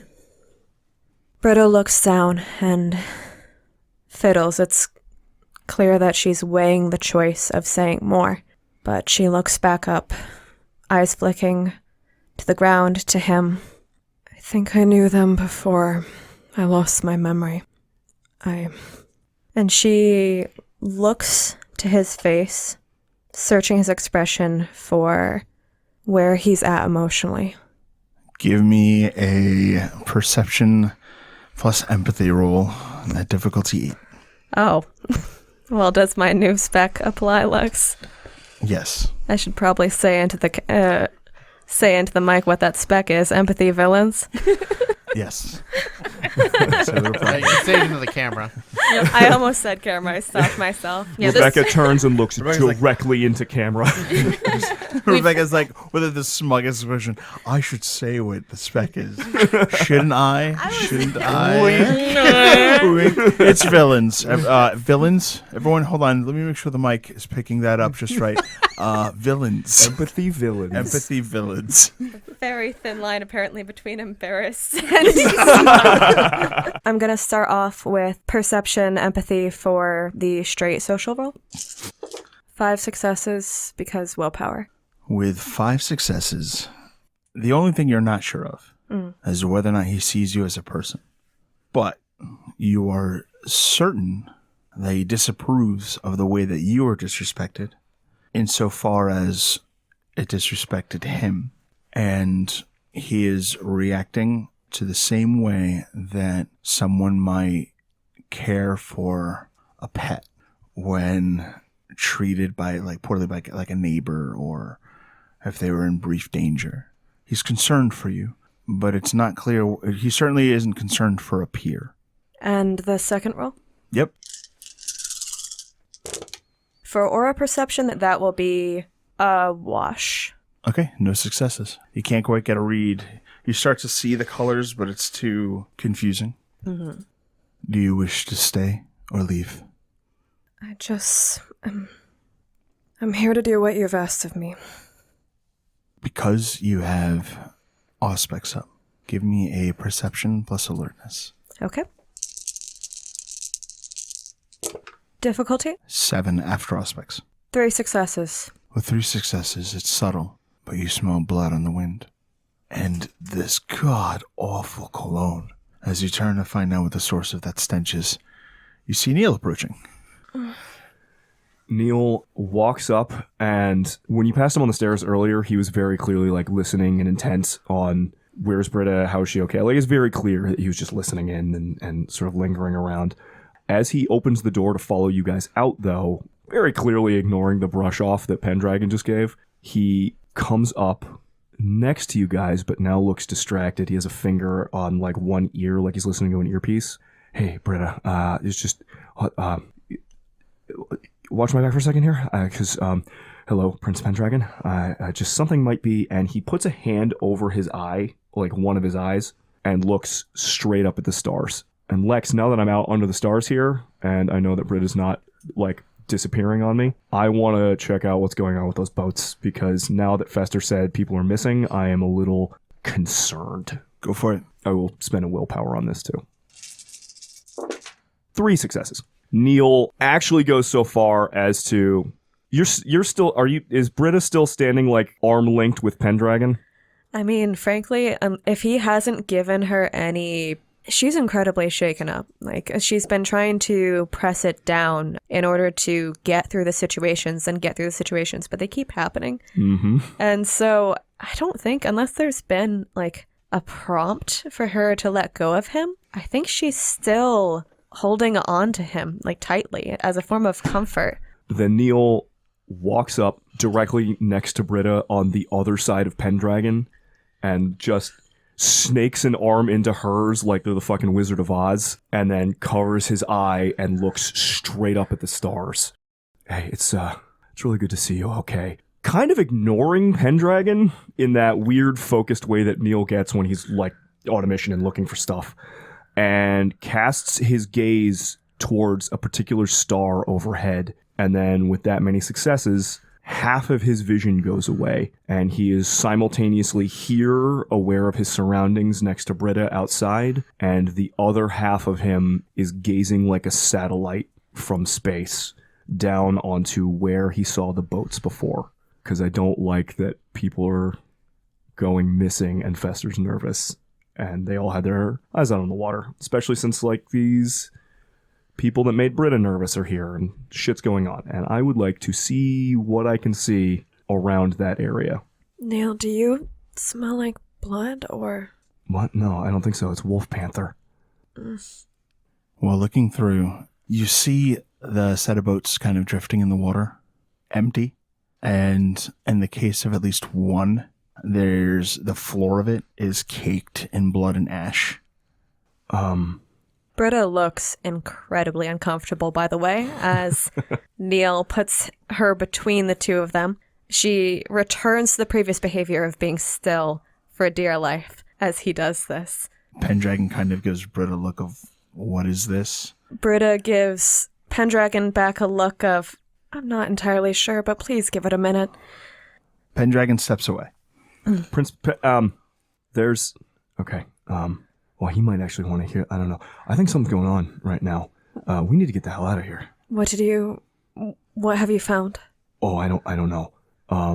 But Fester said that some of the patrols have gone quiet, and there's a bunch of boats out on the water. They're empty, but one of them is just spattered with blood and ash. And if I was the Sabbat, and I knew all the members of Operation Longbow were in one house at one time... Okay, so we it's need to around then that this yacht comes out of Obfuscate, and you can see two individuals that are actually kind of like, they're dressed for the occasion, like as though they're attending the party. But very quickly you realize these two people are probably not invited, as one of them is this sharp looking Spanish kind of villain who has this near perfect look about him, save for that along his cheek and neck is this subtle sunburn. And he is dressed in a white tux. And next to him, actually not one of the two that really stands out, is an individual who's dressed in body armor, like they're some sort of like paramilitary goon. And they're holding this like longsword, as though they're like the person who carries this conquistador sword for him. And accompanying them is this eerie androgynous form. And they have these completely alien shapes and ripples and spikes that protrude from their flesh, and have these very kind of full lips and alien eyes that look out over the water right at you as you're using your magic. And they are dressed in this long gown that flows unnaturally, as what is more like, it looks like it's this gown made from like skin and snakes and tendrils that like writhe underneath. And the two of them are just enjoying the evening. And because of your heightened senses, by the shallow of the water are many figures kind of moving through, just kind of walking to shore. So we need to tell security about the boats then. There's more. All right, can you radio into the security team, and I'll tell Prince Pendragon? Prince Pendragon because they're probably here for, because there's a lot. There's a and lot Britta coming just in. starts walking coming away. in now, and I put my finger up to my ear. Fester, are you there? Security? Hey, buddy. Hey, I'm just headed over to the cars. One of the alarms went off. I'm just checking it out. No, wait. Go back in the house. Get back in the house. I'm by the house. Okay. Enemies here. A lot of enemies. Yeah, so keep a low profile. Don't piss them off. Neil, just explain this time. Do what Miles would do. Just look hot and be confident. Well, I'm not have you seen the yacht that just appeared out there? There's no yacht. I can see a yacht. There's a yacht out there, and it has, I don't know. Okay, hold on. Monsters on it. 1 second. Right? He hangs up. Or he like stops like responding. Yeah. It's we gotta tell more. There's gotta be a way to. Britta, can you tell? And he just sort of yells across the thing, and then looks around. Here's something I haven't done, and has not actually appeared on screen at all, really. There's a shit ton of Malkavians in the area, right? Mm-hmm. Neil will pull his phone out of his pocket and just start whispering into his phone Enemies, they're coming by sea. Enemies, they're coming by sea. Like over and over in this really weird, repetitive, pressing his face up against the phone. And I'm going to use Malkavian time to try and send a message. Go for it. 4 successes. So it should be reasonably clear then, hopefully, locally. And just, yeah, so Britta would see Neil just pull his phone out, but instead of using it like an actual phone, just kind of like presses his face against it and starts whispering into it as he's waiting for Fester to respond. It gets half a weird look, but Britta's out looking to pull Pendragon back into the conversation. Neil, you can feel the strange static that kind of comes from you trying to reach into this web that doesn't quite actually exist. And you can feel this consciousness that exists between all of you and your clanmates. And the message spreads like a bit of electricity along a nerve. And eventually it hits them. And you can hear a couple panicked screams come from inside, yowling and screaming that they're coming. And some of the crowd begins to investigate and kind of, check on other Malkavian friends and see why they're behaving so strangely. You can hear the sound of what is clearly William Boltmore laughing and kind of cackling at the sudden chaos that has overtaken the party. Neil gives a little shudder. That level of connection is uncomfortable. It's strange, but just in a panic, he didn't really know what else to do at the moment. And looks over now at this point, is afraid to radio back Fester in case he's like sneaking around. So instead, just looks over towards Britta, who hopefully has been able to get one of the elder leaders of Longbow's attention. I think she already had started walking away after she told Neil to just tell Fester. And she was walking towards Pendragon to try to pull him into the conversation, tell him about the boats. When you see him, he is in the midst of a conversation with his driver and is like, "Get the car now. We're leaving. Make no scene." And the driver starts heading off. He turns to look at you. Neil says the Sabbat are here on boats. The Sabbat are here on boats. Yes, and more in the water, I think. This look of frustration crosses his face. Very well. Approach His Grace, the Prince of this domain. Tell him what you have told me, and tell him that I require a sword. Britta has clear trepidation at the idea of going to Warwick, but she nods. When you're finished giving your message, come to me. Run. Okay. And she turns to go seek out Warwick. Britta. I'll be right back. What? Where you going? Don't leave. I have to find the prince. Oh. Neil just turns and hurries after Britta, gracelessly, but just don't leave me. I can't. It's around at this point while you're running with Britta that you can see figures starting to come out of the water, and 2 faces you recognize. One of them is your former captor. Oh no!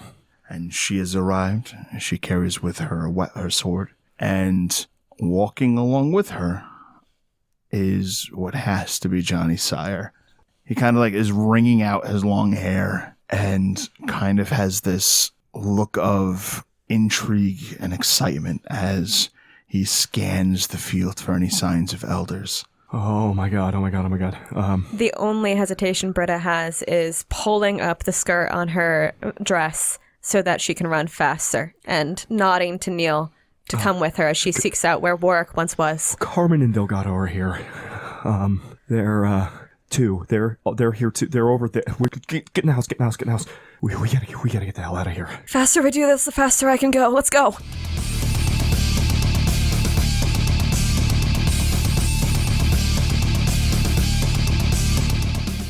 There's a deep inner, breathe out relaxation sigh, but absolutely nothing on the surface as I start to grant hospitality to those in my domain.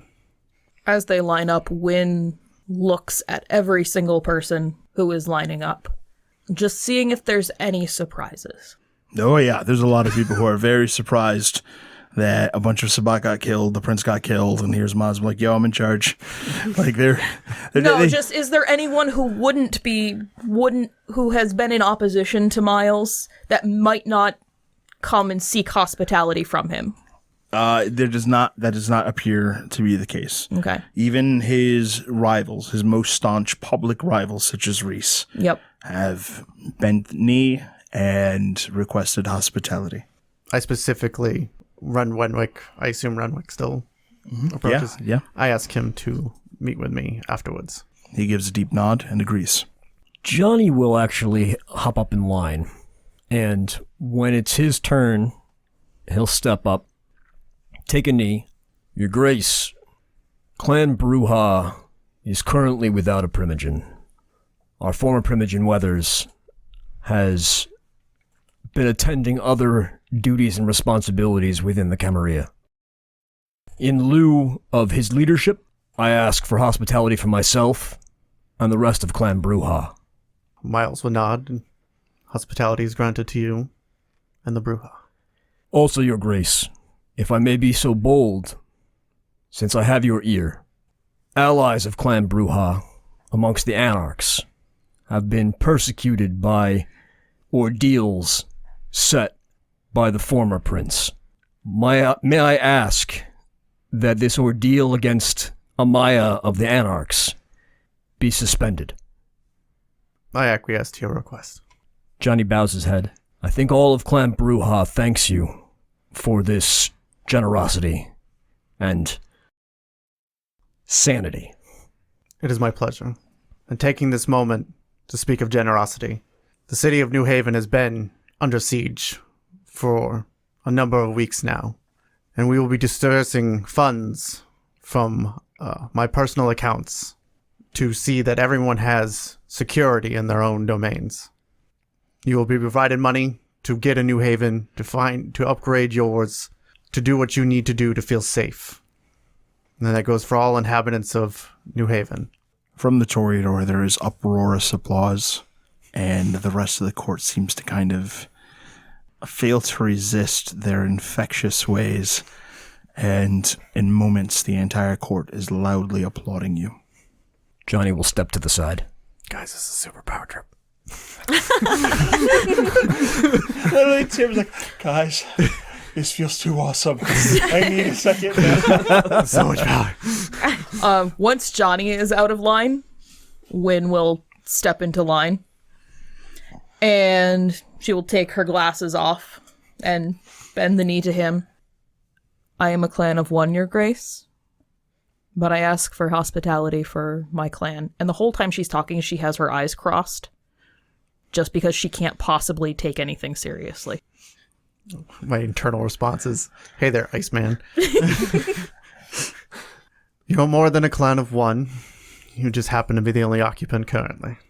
And I grant you and anyone you find tolerable hospitality.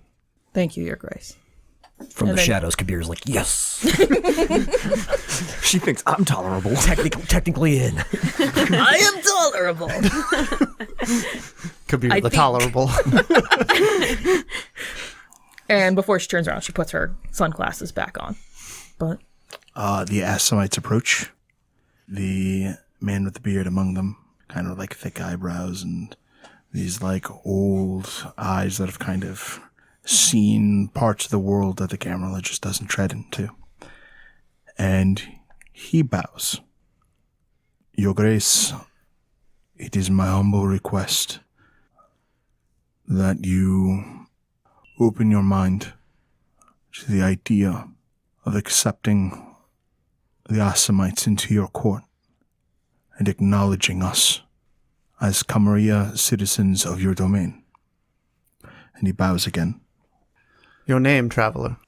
I am Famir Ali, Vizier of the Assamites, and we have traveled a long way because our home is no longer safe to us.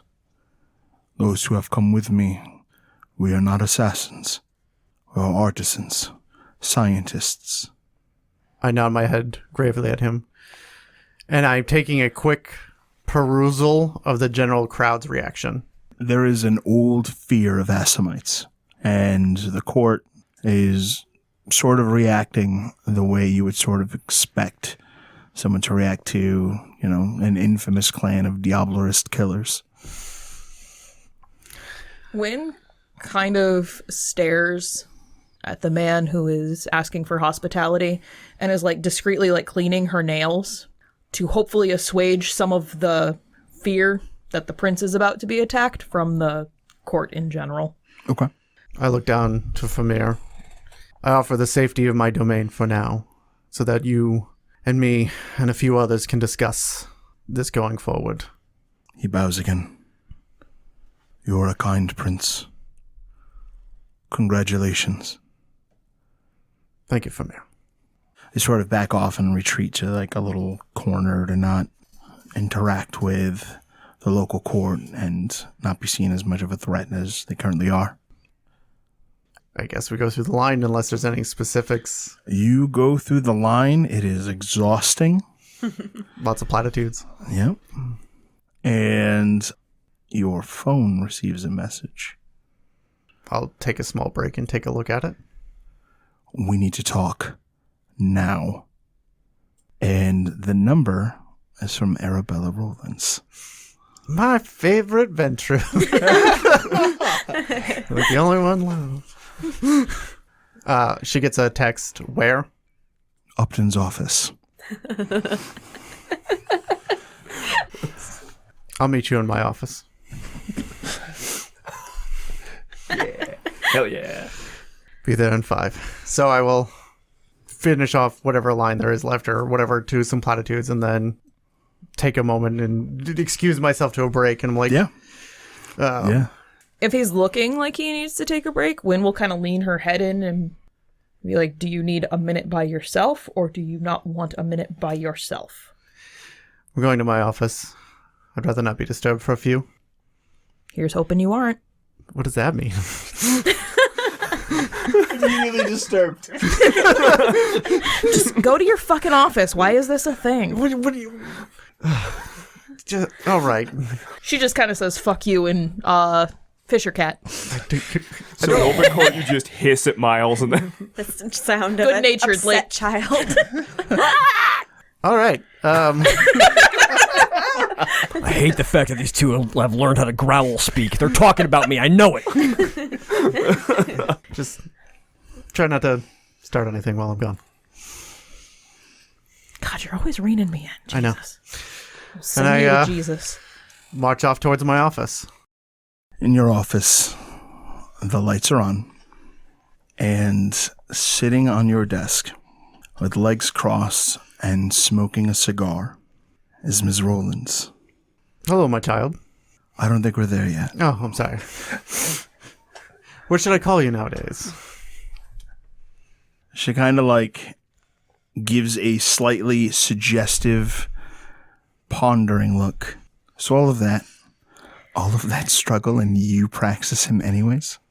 I don't know if we ever got a chance to talk about why everything went down the way it did before. No, we did not.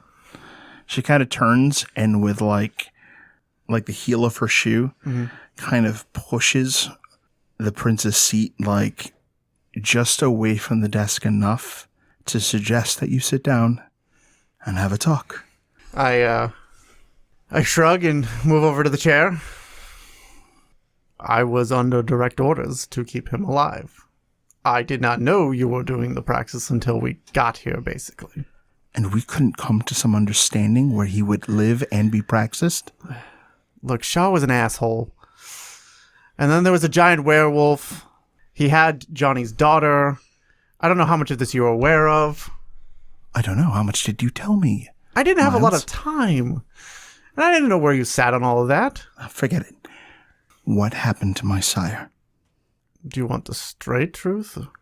Damn right. I killed him.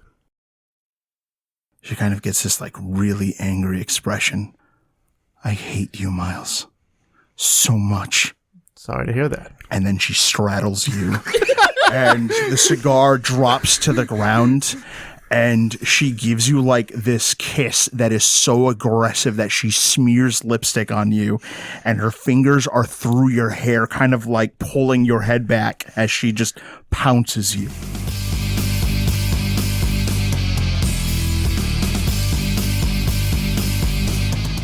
At this point, you can see Kindred running around in all different directions. It's chaos. And a number of Warwick's thugs who act as servants in the area they themselves are working on figuring out a means of escape. As now on the beach you can hear the sounds of this horde of shovel heads and Sabat dragging Camarilla Kindred to the ground and devouring them. Neil, text Elsa. Neil still has his phone in his hands and will just gets frustrated and just calls Elsa as they're running.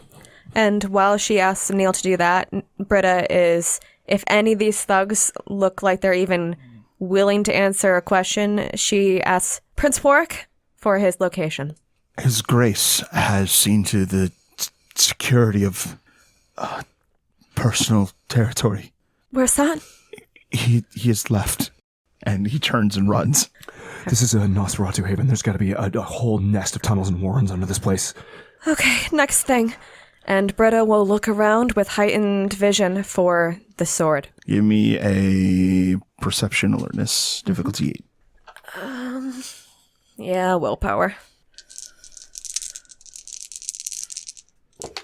4 successes with the willpower.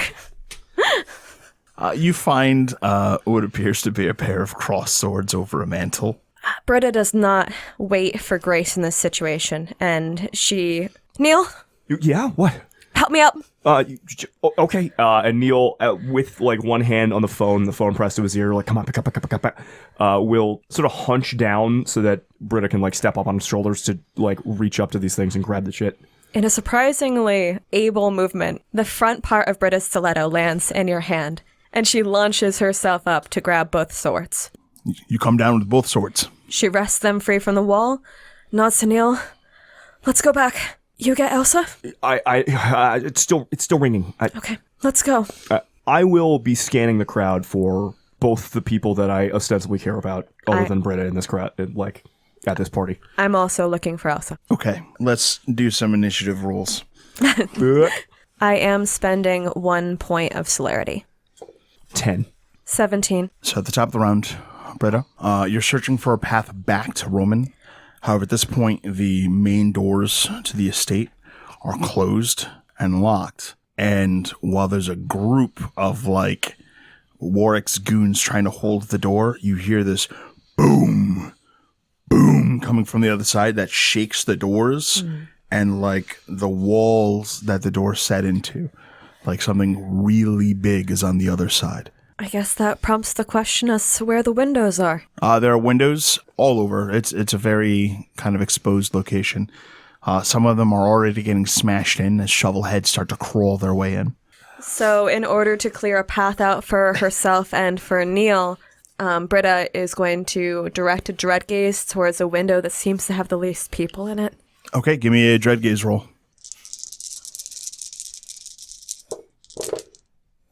2 successes. With 2 successes, it stays in place but does not run, as this drenched, heavy-set, bald man bares his fangs and, like, kind of stammers back, but he's so hungry and lost to bloodlust that it's difficult for him to focus on anything, even an immediate threat. Britta shares a look with Neil before she directs that vampiric terror towards the man, but he is not completely shaken.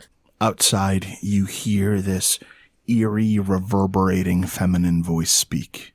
Praise Cain, and as the priest of this sacred rite, I declare this the beginning of the war party.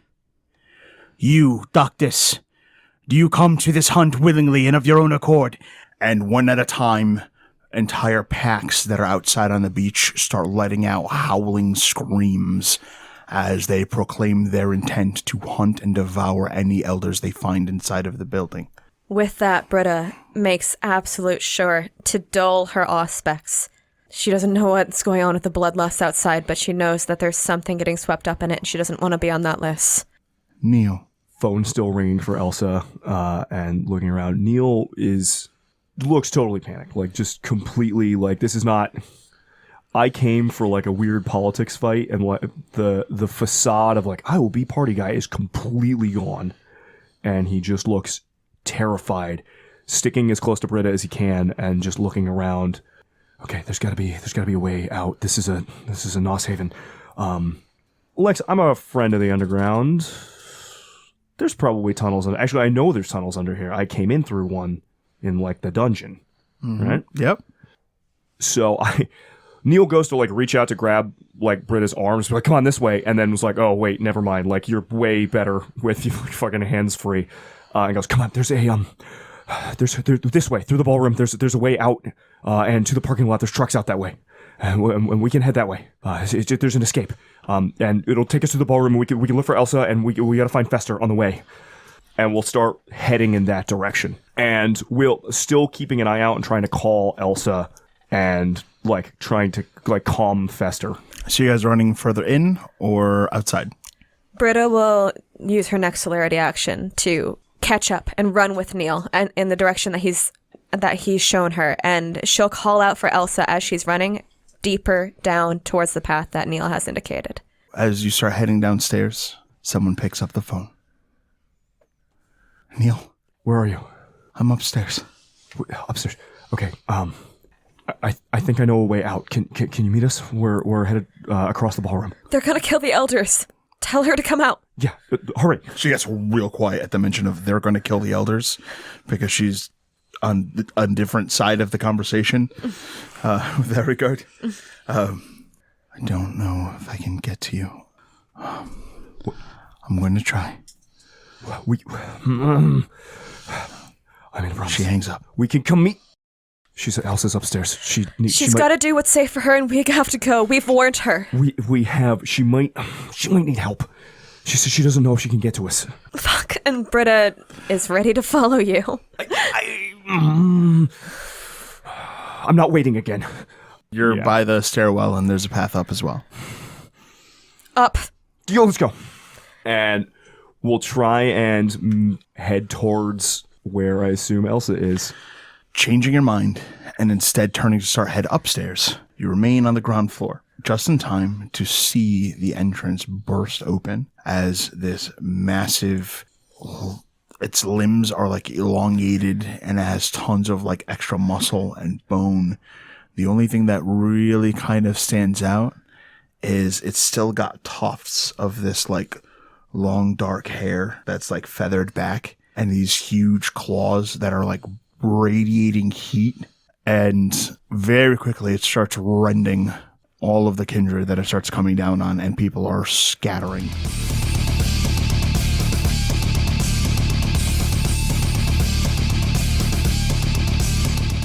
If I were to drag Neil, could I get him faster up the stairs with my celerity? If you have the strength. Britta's just ready to run. She's prepped to drag him if she feels the need to. She reaches back outwards towards him to catch his hand, but she is just charging up the stairs Just and go. under the morbid hope that it's going to take Johnny Sire a while to get upstairs. All right, so you are taking Neil upstairs, and you will accomplish this. Upstairs, there is a group of Toreador that are clamoring at a door, banging on it, being like, Elsa, you have to come out. We have to go. Does this door look locked? Yeah, it looks like there's 4 Toreador struggling with this one door and like just raking at it. It's larceny o'clock. Neil. Elsa, it's us. We're here. I'm going to get you out of here, okay? We're going to get you out of here. Just Neil, for once, like actually kind of pushing his way past Toreador up to the door. Okay. Oh, my shit is in the UPS truck. Do you have like a hairpin or something? Elsa, open the door, please. We're going to get you out of here. Britta reaches into her immaculate hair, and is she able to pull out a such item? Yes. She looks to Neil. You any better at this than I might be? I've done it before, but I'm usually not on a time crunch like this. Just go. Britta Just throws Even him. Without heightened senses, you can hear this like scratching and tapping at the door from the other side. get it open. Britta nods, and she sets to trying to get the door open. Your difficulty is 9. 1 success. Yes. You find that the locks here, for some reason, are just insanely intricate. But you hear the slight clicking sound. Britta makes a bit of a confused gesture as her attempt at larceny actually works out. She wasn't entirely sure. There's an instinct there, but oh shit, okay. It unlocks and she pulls the door open. You swing the door open and before you is a field of darkness and you can't see a damn thing past the doorway. Neil, can you see in there? No. You are looking at a field of supernatural darkness. Neil's all hyped up on like fucking senses and shit. So we heard weak fingers at the door, like literally less than a couple seconds ago when Britta popped the door. So Neil is just going to like, okay, you do this, and plunge his hands into the darkness to try and grab Elsa and pull her out. I'm gonna blood buff for strength and sort of blind try and grab and hope for the best. You feel her hands in yours grab you back like in this desperate plea for help. Go ahead and roll. The other Toreador that are there, the 4 of them, grab onto you and start pulling all of their might. So you can enjoy a +4 die bonus to this. Nice. Okay. See, I thought they were And I will 100% spend And a an willpower opposed strength on plus this. brawl check. Yeah. I do not have a strength spec unless one of the fucking Toreador is giving me one. They do not. Yeah, I didn't think so. By the way, you're a +2 diff. I'm at +2 diff. Yeah, you're in a shroud. You're right. And -2 dice as well. You feel this cold chill start to sap at you as you try to pull her away from whatever it is that has her. Come on. I did get 3 successes. Okay. They have that's it. 14 successes. Yeah.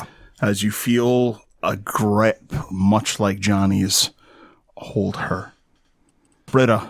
Britta looks to the Toreador helping Neil and knows that there's nothing that she can do that can rival that kind of strength when it comes to attempting to pull and to add to that force. So instead, she goes with something she has more strength in, which is her majesty. She focuses in on herself, extends her power across the room and into that circle and says, "Let Elsa go." And activating Majesty. I am. What generation are you? I have 2 dots in generation. So that's 11th, right? Yes. You call out into this void and don't hear anything yet. Neil, it's your turn. Fuck it. At this point, like Neil's pulling against a brick wall and just is really starting to panic at this point. While holding on to her, you feel her crumble to ash in your hand. Neil just absolutely loses it. It is completely, fully panicking as Elsa crumbles in his hands. And it's just, I'm sorry. We gotta go. Just go. Is that Neil I hear? Is that Carmen's voice? It was definitely Carmen's voice. Okay. Yeah, no, Neil is like 2 steps from a full panic. Everybody has to go! The Toreador start running. With the panicked, like, cracking everybody has to go, Neil is going to use Voice of Madness, like, as he's starting to, like, scramble backwards. Because, like, I assume I stumble backwards on my ass pulling that hard as she turns to ash. Yeah. So just as he's literally, like, horror movie scrambling, like, scoot scrambling backwards into the hallway away from the darkness, just basically shrieks everybody has to go.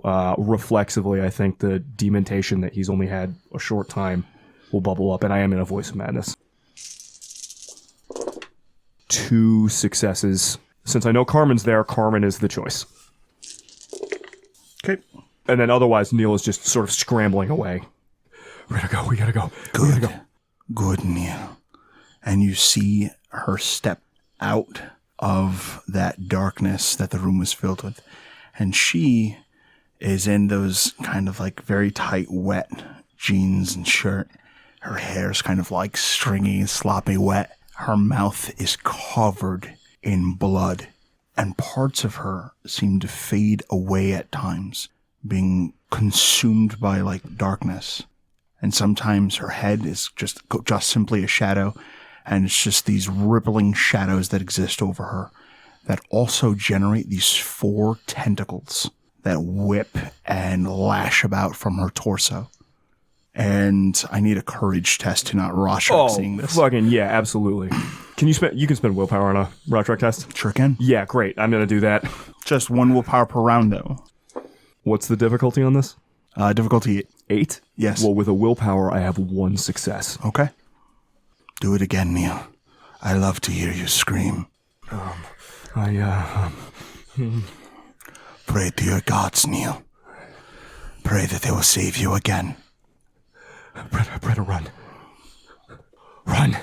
As she kind of like emerges from that shadow, the shadow advances forward, enveloping you and the space you're in. Britta, it's your turn. Same question if I can grab hold of him, if I am able to find him in celerity. You may drag him, yes. You'll need strength 3 to carry him off without penalty. Pumping my strength with blood, up to strength 3. Determined, Britta reaches into the cloud of darkness, trying to seek out Neil and tear off with celerity into the castle, away with him. Give me a dex plus athletics at difficulty 8 with -2 dice. I am spending another willpower. Running low. Neil can feel tendrils starting to kind of rise up in the ground around him.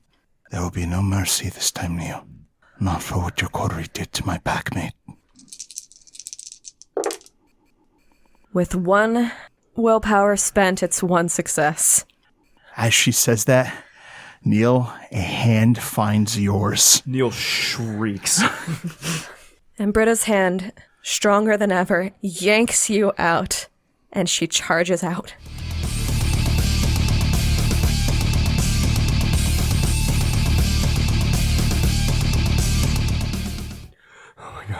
Oh my god. We get. Oh no, it's okay. Downstairs. There's a dungeon, like a wine cellar downstairs. There's tunnels. We get to the parking lot. There's a car. There's a truck. I'm meeting Pendragon. Let's go. What? It's what I said I'd do. We're going. I guess I don't have a choice. You do not, in fact. Britta is holding on tightly as if you were about to be murdered in front of her eyes. She may not have turned off Majesty. No, the majesty is in full effect as she's tearing through, looking for the path that you've described. While you're running, the shadows kind of deepen and kind of advance towards you as the whole world is disappearing as you guys flee. You look down over at the foyer, back at the stairs, and there's just ash, blood, and scorch marks all over the place. A whole section of the house is now on fire. I need a courage test, difficulty 7 from the both of you. All right, well, I'm spending another in willpower. I only have 1 left, and there's so much bullshit. Oh, I'm running out quick, but my courage is so bad, and the last thing we need is meet a frenzy. Saving it is a poor decision, but here we are. Actually, no, fuck, I'm holding on to you. I'm spending it. I'm spending the last willpower. I forgot I have grip on you. 2 successes with the willpower. 2 successes with a willpower. Okay. Towards the fire, you can hear like cackling and laughing as a pack of Sabbat just thrills themselves by running through burning halls and kind of like in an almost childish manner playing among the carnage. Outside, you can see that same androgynous creature gesturing and invoking hermetic thaumaturgy as it incinerates kindred that attempt to flee it. Definitely the tunnels. Tunnels! And Neil will attempt to direct Britta towards basically the wine cellar dungeon. There is an escape to this place. This is as horrible as this is a Nosferatu warren, and Neil knows what's up. Britta will drop everything she's doing and head outside. Okay. Do I retain a hold over Neil while doing that? You sure do? Britta, where are we going? No, this isn't the right way. You do not head towards where the Vikos is on its rampage. You are led out back towards the kitchens. And as you make it outside, it seems that there is a group of Camarilla kindred that are still fighting out there. Mm-hmm. And what looks to be Roman Pendragon, but appearing as 7 different images moving in sync with each other. He is fighting with like bare knuckles and like a pistol that he just blows the clip out on and tosses aside. Bruja move. And you find that you're summoned to him. I'm tired of waiting. The Bruja extends his hand. Give me the sword. Britta hands over the sword. She offers to hand over both, but one is extended towards the hand. He just takes the one. She shifts the remaining sword to a proper, well, as far as she can tell, a proper grip. He tosses you the pistol he's holding Do what your coterie is meant for and find a way out. The cars are burned. Neil, the way out? We'd have to go down there. She catches and adjusts the pistol expertly. Lex, which part of the parking lot are we in? Because Fester and I did not arrive with the guests. We arrived... Right. You guys were parked like way in back underground where the help parks and is out of sight. Getting there from here. You're going to need to access the tunnels. So we're going to have to go back in the house. You're going to have to go back in the house. Neil looks over at Britta. Through the kitchens, there are tunnels underneath the house. One goes to a parking lot. There is a UPS truck with an AK-47 and all of my sorcery stuff in there. At least. I don't know if they found it yet, but that means we have to go back inside. Britta takes the brief moment of conversation and Neil's explanation to kick off the stilettos. And if this dress doesn't already have some form of slit or allowance for movement, she is taking that sword and creating one. She does so. Now that he has a sword and can actually properly fight, Roman Pendragon kind of takes off the suit coat and rolls up his sleeves. What does Neil do? It's time to go back inside. Neil, I guess, starts moving back towards the house, towards the way down to the wine cellar where the dungeons were. This is the way. This is the way we gotta go. Back inside, downstairs, and then once we're down there, I'll Nos build their tunnels a certain way. We can do this. I've been in the tunnels a lot of times. Not here, but this way. And starts moving towards where he thinks they have to go. Okay. Britta, you going with? Yes, Britta shifts the gun and the sword, getting the gun to her better hand. Nods over to the Roman Pendragon that she associates as the main voice, there being 7 of them. And trying to send an air of encouragement over to the crowd, the remainder of the Camarilla, she nods and makes her way over to follow Neil to lead the rest. You notice that whenever he stops moving, there's just one of him. But as soon as he starts to move, it's so quick that it's playing tricks on the eyes. And he and the pair of Bruja goons that are with him accompany the two of you as the 5 head back into the burning house. I need another courage test in order to advance into the burning home. I will spend another willpower. I won't. What's your nature? All for courage tests. Actually, yeah, you know what? What is my nature? Visionary.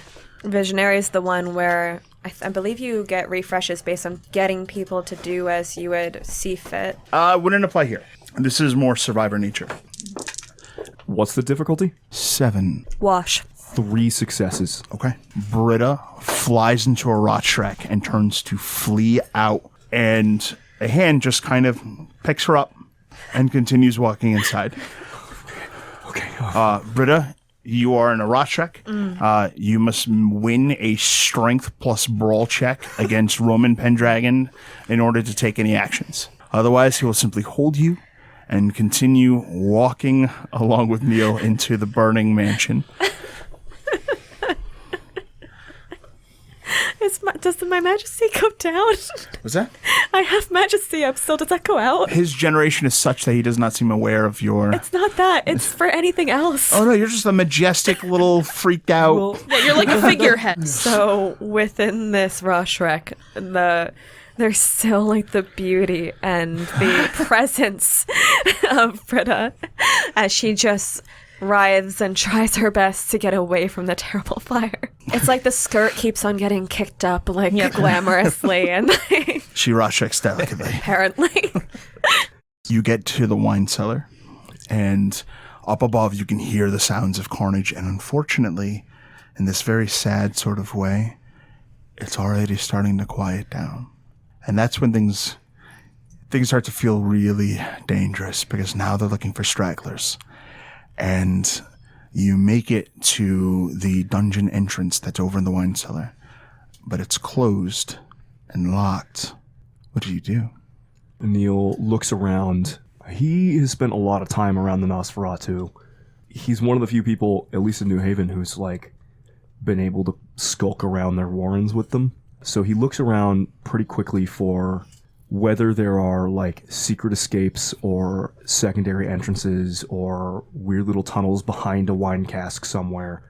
that they often have for like panic routes out towards the secondary parking lot. Give me a perception plus investigation roll at difficulty 10. 2 successes required. Does Friend of the Underground apply? It does. So between that and heightened senses, I will reduce this by 6. So Sounds good. diff 5 6. because it 5. it would be 11 and then 2 successes. With 2 successes, you do find the concealed switch underneath the old barrels, and with the help of 2 of the Bruja, they can kind of move them out of the way for you, because a certain amount of strength is needed in order to access them in the first place. Nosferatu. And you flip the switch, you hear the clink as the door becomes unlocked, and you begin to make your way. Neil sort of looks at the other Bruja. Is anybody particularly good at driving? They all kind of like shake their head. Roman Pendragon is like, no, you'll be driving. Ridiculous. Okay. Yeah, I'll do. Okay. Sure. Great. As you pass through where the food is kept for the party, Roman stops, and while like still holding Britta in his arm, grasps one of the mortals and drains them dry to refresh himself. You start making your way back to where the UPS truck is. And as you get into that space, you can see the headlights of the UPS truck. And the vehicle is quickly backing out to make an escape. Fester, wait! Oh shit, I thought you died! He pokes his head out, and your buddy's like covered in scorch marks. He's gotten teeth knocked out of his mouth. He looks like he has been through one hell of a night. Neil, after all of the just terror and everything, and losing Elsa, and having been afraid to reach out that he might like ruin Fester's escape, just starts crying when he sees that his friend is alive. No, it's okay, but we gotta go. We gotta go. Everybody, go. We're gonna get in the truck, okay? And then we're gonna get the hell out of here, okay? They're coming with us. Oh, okay. And Neil just runs up to the truck and jumps in the front seat with Fester. As this is going on, Britta, you start to come out of your trek and kind of feel yourself being hoisted off to the UPS truck. Britta's eyes flutter as I don't believe she's rush-wrecked before, so this isn't entirely new. What does it feel like? Does it just feel like terror taking over you? It is not terror. It's actually not even your own fear. Mm-hmm. The beast loses control of itself, seizes the moment, and flees.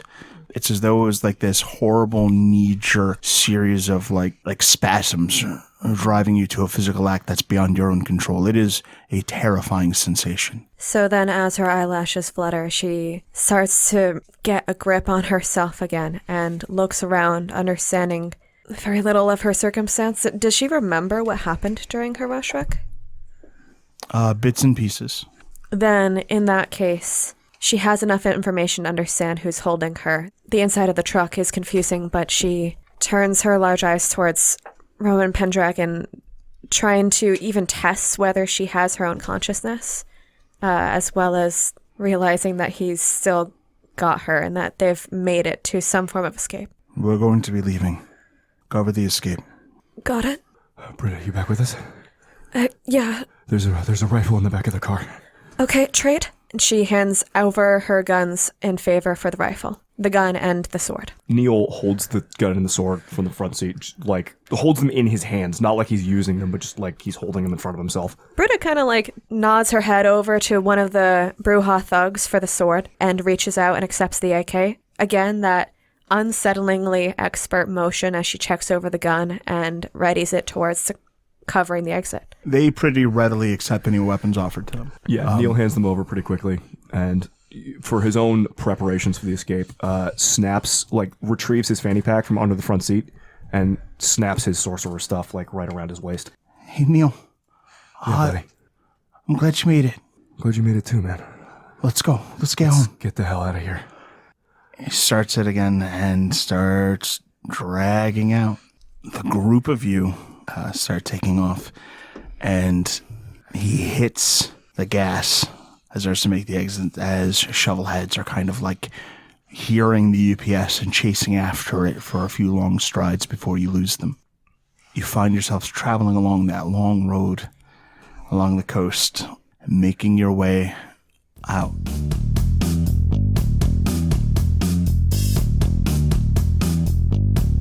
While you're going after all of this chaos, Britta, you feel your connection to Upton Roland snap. What does this feel like? It feels like hearing the news of the loss of a family member in the wrong way. It's that exact moment when you realize that someone you love is going to be out of your life for the rest of your existence, and you are powerless to do anything about it. Suddenly, Britta lets out a racked sob.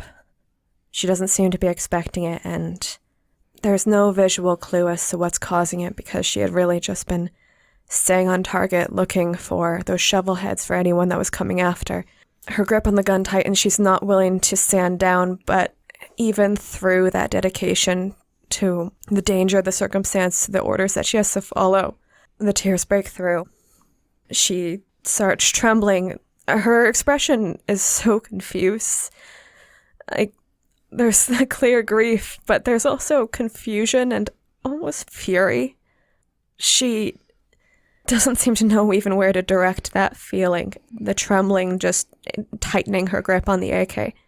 Roman Pendragon looks at you and seems to recognize something about what you're going through. And he gives just the ghost of a nod. Britta tries to nod back, her eyes just welling up with tears, made even larger by what she's going through. Let this be the last time you suffer for a false prince's vanity. Can't believe I can actually hate him now. I wanted to.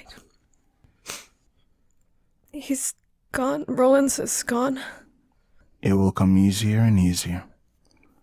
Just don't let it be the only thing you feel. Britta pulls together a deep series of nods, attaching to the words, holding on to them like a lifeline. He reaches out and takes Britta's rifle. Just, not really asking permission, just with impossible strength, just wrests it from her casually. And he moves to watch the door. Britta dips her head to him, and there's a strange hesitation, but the moment passes and she keeps her head dipped and she gets out of his way. In the front passenger seat, Neil's eyes flick up to the mirror, watching the back, watching these interactions. And as Britta is sort of left alone for a second, as Roman looks out the back with the rifle, What you can see is Britta curling as soon as she's behind Roman Pendragon, and there's no privacy here. I mean, there's how many people are here? There's 2 Brujah. There's anyone else left who survived? So far, it's the 6 of you. Then Britta is just kind of placing herself up in the corner closest to the driver's seat and curling into a tight circle to just allow the tears to go. She's needed to cry this for a very long time. She's been holding this back, and now that there's no hiding it, it's just breaking through. Neil looks over at Fester. He's like, "Hey, eyes on the road. Give me a second." And sort of unbuckles. He nods. And stands up and moves into the back and just sort of sits down against the wall next to Britta. He can't quite help but invade her personal space. This is the back of a truck. And just gives her the courtesy not to look directly at her while she's crying, but just goes, I'm glad you're alive. You too, Neil. You too. Thank you for... I've never been in anything like that before, but I have been missing. And I just needed you to know that you weren't alone. And I wasn't coming back without you. So I'm glad. He stops and he's just quiet for a little bit. I know you're not okay. That's an insane thing to ask right now, but you want a hug? Wynn always hugs me when I'm not around. I've been trying to be the whole coterie tonight as much as I can. And Britta's not capable of words. She just turns towards Neil and gives him room to slip a hug in. Neil puts an arm around her shoulders and pulls her into sort of like one of those both people sitting down, like half hugs. It's okay. I mean, it's not okay. Nothing's okay, but you're alive and I'm alive, and I mean, we're going to have a lot to talk about in the future, but right now, just little wins and one more night, right? She, again, is not able to answer him. It's almost like the further they get from everything that's happened this night, whether it be the Tamahe Ra showing up, seeing, unbeknownst to Neil, seeing the man who ate her parents, things that she doesn't even remember, things that are just visions that passingly were revealed to her as part of a haphazard attempt to stay afloat in months of memory. The death of Elsa, her mentor, the pure stress of having been kidnapped and trying to vie for the coterie to stay alive, it's just all catching up, and she just sinks into him and sobs. Neil just sits and lets her weep against his shoulder as long as she needs to. If eventually she starts to slow, not even stop, but just starts to slow, he'll very gently go, hey, I got a couple of things I gotta do, and you know, Fester could use some eyes up front. Do you wanna... Neil knows if he was to look at Britta and be like, hey, you want the front seat? Do you want to be well, she would just shut down, but by the same way that he does sometimes, honestly, the same way that like Johnny or Miles have done for him in the past. They're like, here's a task so you don't spiral. Sort of frames sitting up in front in the comfortable, kind of more private seat as like, here's a task if you want to take it. It takes Britta a very long time to slow. Once Neil does find that opportunity, and it does eventually happen, and he gives that offer, it's almost like the weight of keeping her shit together falls right back into place. She looks up at Neil with those big doe eyes and looks subtly to the remainder of the Camria from that party. And she shakes her head and she says, You should go help him. Thank you. I'll be okay.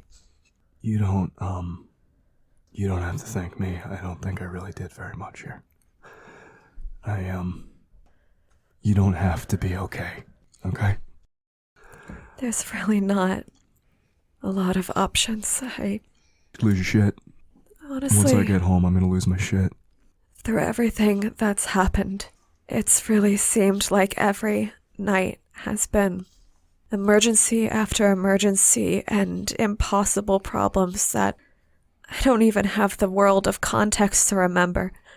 And they just seem to get worse and more dangerous, and more people seem to die. And I think this is as close as I get to losing my shit. And maybe in another, 2.5 months or however long it's been, I'll be able to be sad or scared in a way that gets me some peace about it. But right now there's more things to do. There's always another problem. So that's what I'm gonna handle. The first night that we ever met you, there were just as many problems. And we got into a habit of saying, well, we'll deal with that. That's a tomorrow night problem. And right now we've had a lot of tonight problems. I think it's okay to put a couple tomorrow night problems back on the list.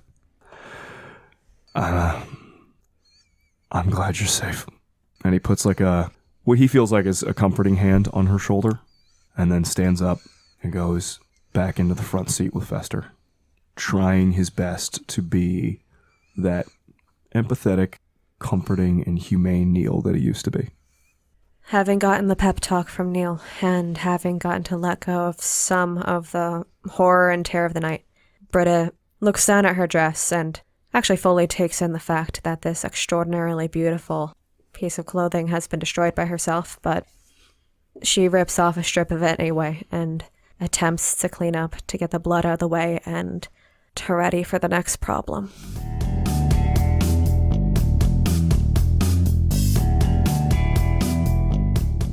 Wynn, Johnny, the two of you receive contact from the prince to meet him in his office, which is not to be confused with the previous prince's office. And when you arrive, Miles, what do they see? They probably see that there is my own piano up here now that has replaced like a large portion of some of the whatever knickknackery that the previous prince kept. I don't know.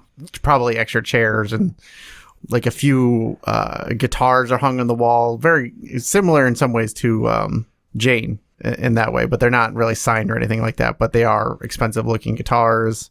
A few tasteful pieces of art. You know, it looks much more modern and updated and better. And much more better. Much more better. And so, yeah, I'm essentially just kind of like tooling around on the piano until they come in. Johnny probably answers the summons fairly quickly. I imagine he's actually probably been spending some time nearby in the sheriff's office, just kind of making sure that things are ready to be ported over to whoever's going to be filling that position. He arrives at the prince's office and kind of knocks on the door frame and pokes his head in. Come in. I see you did some redecorating in here. It's necessary if I'm going to be doing business. I see. The previous decor was very distracting. I guess so. Some of it got wrecked, so. Wrecked. Mm-hmm. Johnny leans against the door frame, kind of cocks an eyebrow, hearing that some of the furniture was smashed. You still having problems with everything that went down, or are you just enjoying wrecking this place? There was definitely some enjoyment to be had in it. Johnny kind of gives you a look of like, he sees that you're not telling him something, but he shrugs, pops a Morley in his mouth, and heads inside and sits on one of your more kind of new modern chic little chaise lounges that you've set up for guests. You got any ashtrays in here? Yeah, there should be a few. He looks around and spots kind of a little modern art looking dish. Unclear as to whether it's an ashtray or not. He picks it up and starts using it as one. We're just waiting on Wynn. She should be on her way.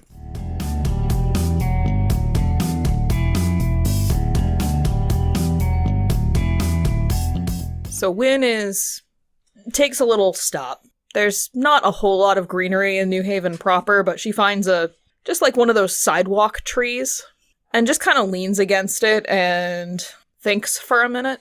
Starts thinking of how much the last few days have been. Just there's been a ton that's going on, and she wants to take care of something before it slips her mind or things get too busy. And she makes a call to Ambrogino Giovanni. There's someone that answers on the other line, and they speak into the phone, or like, may I ask who's calling? Wynn Cabot, out of New Haven. Oh, Wynn, it is very good to hear from you. You were calling from Mr. Giovanni? Yes, I am. Very well. If you can bear with me just one moment, I'll put you right into contact. Thank you. After a brief hold, someone picks up on the other end. This is Ambrogino Giovanni. Wynn Cabot, yes? Yes, good evening, Mr. Giovanni. How have you been? I am well. And how are you, Madonia? Concerned and hoping you can help. Tell me of your woes. This 6th maelstrom that's coming. No wraith is expected to survive it. I do not know precisely what the future holds, but there is an understanding of oblivion that each necromancer must accept. All stories, Madonia, come to an end, and there is a cycle, a wheel that turns, age after age. But in time, even the wheel shall break, and you are afforded the opportunity to see the final nights, the very end. This 6th great maelstrom, it is the end of the restless dead. But more precisely, it is the end of their world as they know it. Wynn she doesn't need to swallow, but she does, like this is just not what she wanted to hear. But she's not quite dissuaded yet. So she kind of gives it a pause to make it look like she's thinking about what he's saying. I will tell you this. Oblivion is feared by most, and with good reason. But beyond the labyrinth The well that leads to nothing. What exists on the other side, what resides beyond oblivion, is unknown.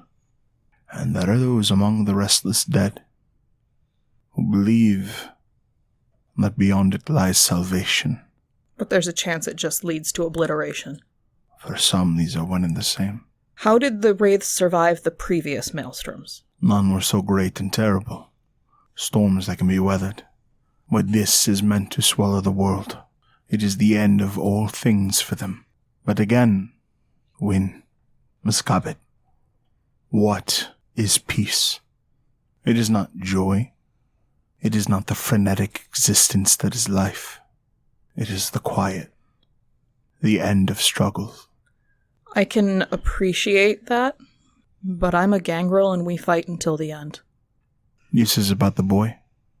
Yes, Is he gangrel? he was just a boy. Perhaps you must accept that he is not you. I made him a promise to do everything I could, so I'm gonna fight till his end. And if you can do nothing, Then I failed again. then you will have wasted what precious moments you have. It is not the length of one's existence that gives life or even unlife meaning. It is how it is spent. And if you will ignore the boy in favor of thrashing against an event that is destined, against fate itself, you are not merely failing, you are wasting what you have. Is there a way to get him out of there, to make him something else, to give him a second chance at a life that was cut too short? Not without great suffering. On whose part? Him, then you. So what you're saying is I should just prepare him for the end, or keep it a secret from him. What I am saying is that death, annihilation, it is inevitable. There will come a night where the sun no longer rises, where the stars wink out of the sky, when gravity itself dissolves into nothing, and even time itself ceases to flow. There is always an end. Struggle as you wish to avoid it. But should one doom fail to claim you, another lies in wait. There is a project. I do not mean to judge you, for you see, the sixth great maelstrom, it will be the end of wraiths, perhaps even Spectori as far as I know. But we too have our doom. And there shall come an end to all of the Cainite race. Yeah, I've heard something about that. But it is the end of the Cainite race, and those who are no longer Cainites shall not be subject to this fate, and that is the nature of the ritual of the red sign. We will evade the end of Cainite kind, for we shall not be Cainites. When that end comes, perhaps such an avenue exists for the boy. Wynn is kind of struggling to understand the magnitude of what he's talking about. I will make you a deal, Okay. and be warned, it is dangerous. But there are tomes required in order to enact the ritual of the red sign. Our research is not complete. You have an able-bodied coterie, one that is capable of travel and accomplishing feats unnoticed by the elders who would seek this power for themselves. I am going to send you a list. Acquire them, and in the meantime, I will use what methods I know to preserve the boy. Without soul forging? Soul forging does not preserve the soul. It is a transubstantiation into property. Okay. I'm glad we're on the same page as that. And if I get you these tomes, we can take care of him. Yes. And the coterie. Or just the boy. I'm sorry, I'm not a smart woman. I offer this salvation to you and the boy. Okay. Contact me when you are ready to bring the boy to Boston. Okay. He disconnects. Wynn just kind of flips the phone shut. Or actually, she's got a Nokia. She just hits the hang up button. She just kind of leans against the tree and kind of like taps the phone against her face as she's thinking and remembers that she's supposed to be somewhere, and she starts walking.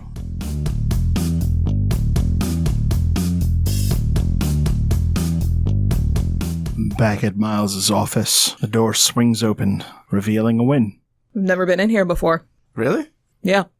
Then you can't be amazed at how much different and better it is now. It looks nice. Oh, okay. I just... taking a photo then. No, he didn't really want to ever talk to me for anything that wasn't public humiliation, so... I think he was afraid of the gangrel. He should be. Should have been. Anyways, I haven't heard from the other two yet, so... Neil has a phone. He'll get in contact if he has to. Very good. Johnny's phone rings. You mean my beeper goes off? Oh yeah, your beeper goes off. Still haven't really leveled up there. I don't think he plans on it. He doesn't. I do not.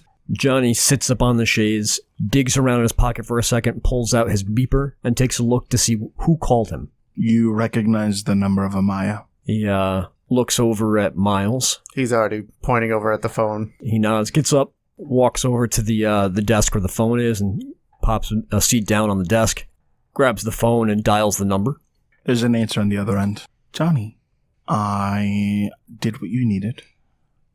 The rave is ready to go. I've arranged something of a battle of the bands on a local level, and all of the Bruja are aware that there is a rave coming. What else do you need? Don't think I need anything else. That's incredible. Thank you for your help with that, Amaya. What do you need? Wynn kind of looks over when he says Amaya's name and kind of gives an approving nod, like, okay, this is going in a good direction. I would like you to convince our prince to remove the Setite presence from New Haven. I don't think that would be that big of a stretch. Glad to hear it. But I will say, sometimes those snakes can be awfully pesky. It can be hard to chase out of a place. So give us some time. I trust you. When's the rave planned for? The rave is going to be set for the end of April. Lets us put out invitations across the region. Sounds good. Well, thanks again, Amaya. If you need anything else, you know where to call me. That I do. Good night. Oh, and if you see the old man, make sure to tell him that Johnny says hi. I'm sure I'll be glad to hear it. Johnny hangs up the phone. So it looks like we got a rave scheduled for the end of April. How exciting. Yeah. I don't have a thing to wear. We can change that. Oh, God, I said that in front of you. Yes, you did. Oh, no. To be fair, you guys are going to have to find a Bruja to take you. It's kind of, we all get a +1. I don't think anyone's going to turn away an owl. You did. Spend the whole time as an owl? Not the whole time, but I'll definitely get through the door as an owl. If you're going to crash a Bruja party, just make sure you don't ruffle the wrong feathers. Just my own. I approve of your pawn. Thank you. Thank you for that. His, not yours. I said what I said. It's a team effort. Yeah. Mm-hmm. Well, we're slowly and surely putting this domain together. Things seem to be moving along well. One thing, the Baron did request that we encourage the Setites to leave New Haven. I'll let it be known that until they seek my particular hospitality, they are not tolerated in New Haven right now. You realize they're going to start some shit. I look forward to it. You seem very confident. I owe the Setites. They've wrecked a few of my cars at this point, and you know what? It's my turn to take the initiative on this. Speaking of other things, have we figured out exactly who's going to be taking all the positions in the city yet? As soon as Elsa gets back, I'll have a discussion to make sure everything's kosher, but I have some thoughts. I still need to talk with Renwick. Right. You were thinking of having him be Sheriff and Scourge? Sheriff or Scourge. I wanted to see what he would like to do. Oh, do you have some opinions, though, Johnny? Nope. I just think that the sooner we get these things hammered out, the more stable the domain's going to be. For sure. You let those positions just kind of hang in the breeze, I think it's going to be seen as weakness. Yeah. I don't want Elsa to be mad at any particular position right now, and her support is kind of necessary, with Reese being Reese. I also have some thoughts on what to do about the Assamites. Yeah? Well, Clan Gangrel's numbers are pretty thin right now. They're another independent clan. They're probably not... It's not going to be looked on kindly if you give them a primogen seat. But if an established primogen speaks for them, at least as a trial basis, that might look like you're willing to work with the new and upcoming, and you're still willing to honor the old traditions. It's an interesting thought. A differing opinion, though. I appreciate the fact that you're looking to let the Assamites stay here, but how much do we actually know about this clan? I mean, let's not just fall to the rumors, but usually things like that get started for a reason. I know that Neil's pretty tight with the Assamites. I don't know if that means we should let the whole clan in. I don't think it is the whole clan. I think it's just whoever managed to escape. I think we're going to need both Neil and Nara to sort this out. Nara owes us to a certain degree. Neil knows them and should be able to help us sort out one way from another. I'd rather have a discussion with them first, but if they find themselves to be a more permanent resident, we can definitely see about putting them under your, I guess... Don't say accounting. Accounting. Also, I don't know how that would look. I mean, I think the Primogen Council is going to have a say in Assamite matters regardless. So if you want to speak up for them and speak on their behalf and vouch for them, that's up to you and Clan Gangrel, which at the moment is you.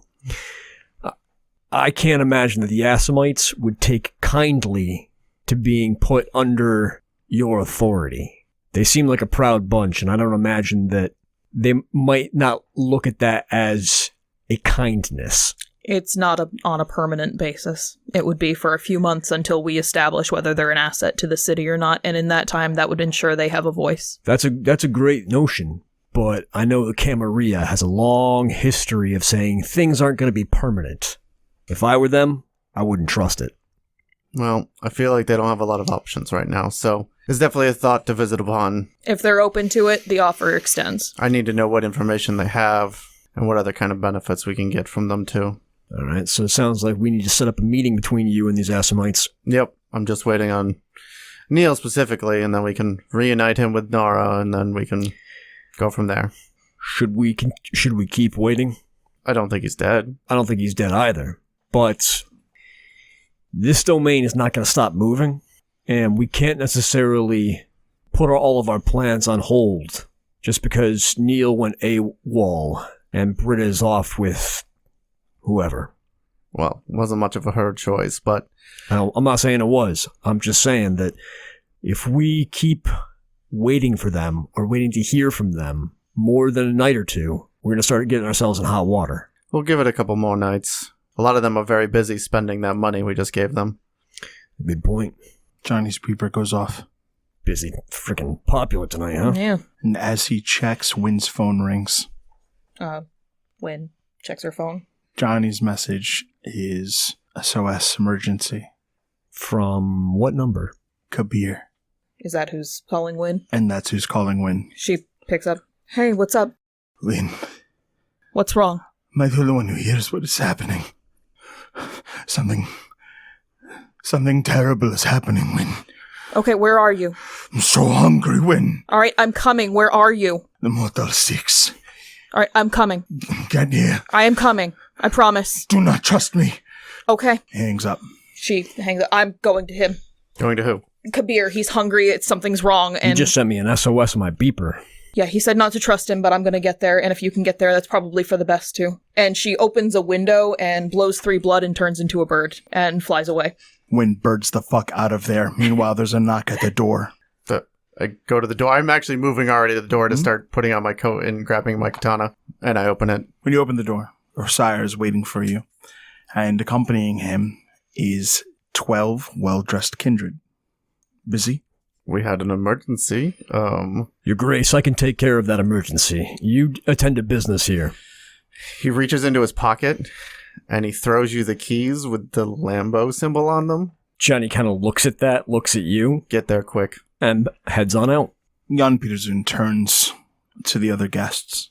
This is my child, Prince Miles Davenport, and it is he who has extended his hospitality and the safety of his domain to you. Miles, this is Marcus Vitale, the Prince of Washington, D.C., and among him are the deposed princes from along the east coast.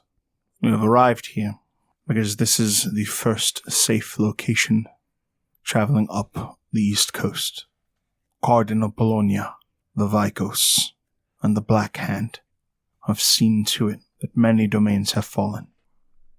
In the coming weeks, a summit shall be held, a gathering of princes, and together we shall devise the strategy with which the Sabbat shall be repelled. Welcome to New Haven. Thank you for your welcome. And they begin to just very fast talk, slime their way towards you, all of them interested in getting as close to you and the room behind you as possible. I start bringing them in. I kind of start backing them out and letting them in, but I'm going to make sure to put my desk between me and them and position them around the room. As they file into your office, Jan Peterson leans into you. You have done well, my child.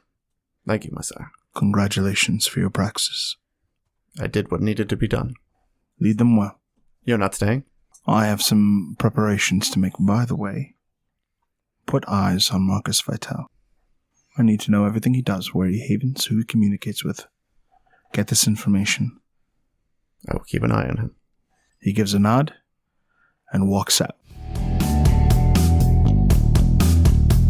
Path of Night is an actual play Vampire the Masquerade podcast set in the classic world of darkness.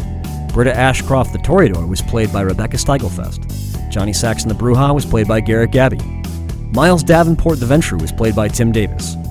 Neil Foster the Malkavian was played by Rob Muirhead. Wynn Cabot the Gangrel was played by Erika Webb. Your storyteller was Lex Lopez. Recording by Rebecca Steigelfest. This episode was edited by Rob Muirhead.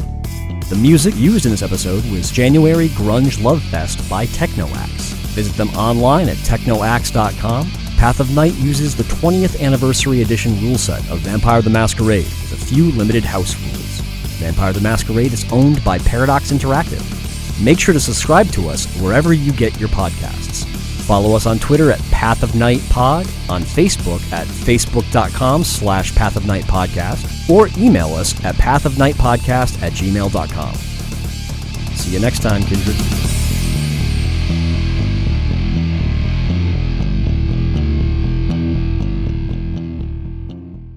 If you would like to support the Path of Night podcast and the crew in our projects, we currently accept contributions to coffee.com/Path of Night. And thank you for listening. Johnny is walking out to the parking lot. There's a parking lot where the hoi polloi put their vehicles. I imagine that the Lambo and a few other select members of the court actually have a parking structure connected to the court where that's actually parked. So he will head down to the Lamborghini, check over his armaments. I think he made a quick stop off in the sheriff's office to grab some body armor and some weapons to make sure that he is prepared for whatever might be spooking Kabir. And once he's satisfied with what he's got, he'll hop in the Lamborghini and start heading over towards, Wynn did say the Motel 6, correct? I think she clarified it with him. I think If not, I definitely intended whether to. it was spoken or not, I think Johnny knows the hotels that Kabir tends to haunt, being that they're such good friends. And I've got a Lamborghini, so it's probably quick. You know, I can drive by the few Motel 6s that he tends to haunt and just try and spot the obvious Ravnos vehicle. Driving through New Haven, is there anything that Johnny notices about tonight? You start seeing a great deal of kind of unrest among the mortal populace. And, like, there is a car accident. You see people screaming at each other in the streets. There is a literal doomsayer holding a sign up and screaming about the end is coming, the end is coming. Johnny kind of gives all of these things a wary glance and just keeps on driving, steps on the accelerator a little bit harder. It's a little spooky, and at one point I do need you to give me a drive check as an SUV just swings into your lane trying to avoid something that's not even there. Any dice bonus from the Lambo? We'll give you a +3 die bonus. If it is hit at all, it is totaled. Difficulty? 5 for the sports car. 6 successes. With 6 successes, you weave out of the way, and shortly thereafter, you pull up into the Motel 6, where there is an ambulance present, and it looks like someone has been carted into an ambulance after some sort of knife fight broke out in the parking lot. What the hell is going on? Johnny steps out, locks the Lambo, and drops the keys into his pocket. Looks around to see if he can see an owl anywhere. When it's right around now that the owl swoops in and sees the same ambulance situation. Not actually right by the room that Kabir keeps, but... She will find the nearest dark corner closest to his room and change into herself and just run up to it, and she doesn't care about what's happening. She runs up to his door and she just knocks once and then opens the door. When the door swings open, Johnny, you see this too. Kabir, who had been staring at a wall up until this point, turns and bares his fangs on you, Wynn, and rushes you. I need an initiative roll. 9. Johnny's going on a 16. Johnny at first. And that's including spending a blood for an extra action with celerity. Okay. Seeing him with fangs bared rushing at Wynn, he's going to rush forward to interpose himself between the two of them and try to basically spear tackle Kabir to the ground back in the room. Give me an attack roll. Tackle's diff 7. 4 successes. With 4 successes, you tackle him to the ground. Grabbing hold of him, you can actually feel that the wounds that were left on him previously, some of it's still there. So he's been nursing this for a bit. And with him pinned underneath you, he will attempt to break free, thrashing about in the throes of a frenzy. 7 successes to hold him down. Okay, your 7 successes beats his 1, and he is held in place. Kabir, what the hell? He thrashes and hisses, but not at you. At this shitty old TV that's playing the news, desperately hissing and gnashing at it. One thing, with spirit tracking, Wynn can kind of see through chemistry and illusions. Mm-hmm. Are there any right now? Is this actually Kabir? This is actually Kabir. Okay, so she will slap the TV off since he's hissing at it. So when you go to slap the TV off, you notice something. The news is about this typhoon that has struck from Calcutta across a vast region, and people are on the news that is talking about an expected death toll of in the millions. There is just something going on, and from satellite view, it's just this mega storm settled on there. And then boop, TV's off. Yep. Johnny, you go. Celerity action? Yep. Does he look like he is in the midst of a hunger frenzy? He looks like he is in the midst of a berserk frenzy. Johnny's going to try and remove a stake from his harness that he wears under his jacket, where he keeps his weapons, while keeping him pinned down. Okay. As you do, there are weird color and light distortions that are happening from him throughout the room. And when you recognize chemistry is just kind of doing stuff, he's not in control of his discipline at the moment. And this weird refracted light that is coming, Johnny is going to be at a -2 die penalty to his staking roll. So stakes in hand, top of the round, Johnny. Johnny is going to try and stake Kabir. Okay, give me an attack roll. Your difficulty for a stake is 9. 2 successes. Give me damage. Johnny will spend a point of Vitae to activate Potence. 10 levels of damage. Okay. He will soak 3 and be rendered unconscious and staked. You plant the stake into his chest. And for a moment, the lights and distortions and eerie sounds start to settle. And then the TV flips back on. What the fuck is going on? We're here reviewing the storm. Everything's out of control. People are in danger. They start, some newscasters talking. And in the storm, you can see, clear as day, there is something in the storm. And a light pulses from the screen.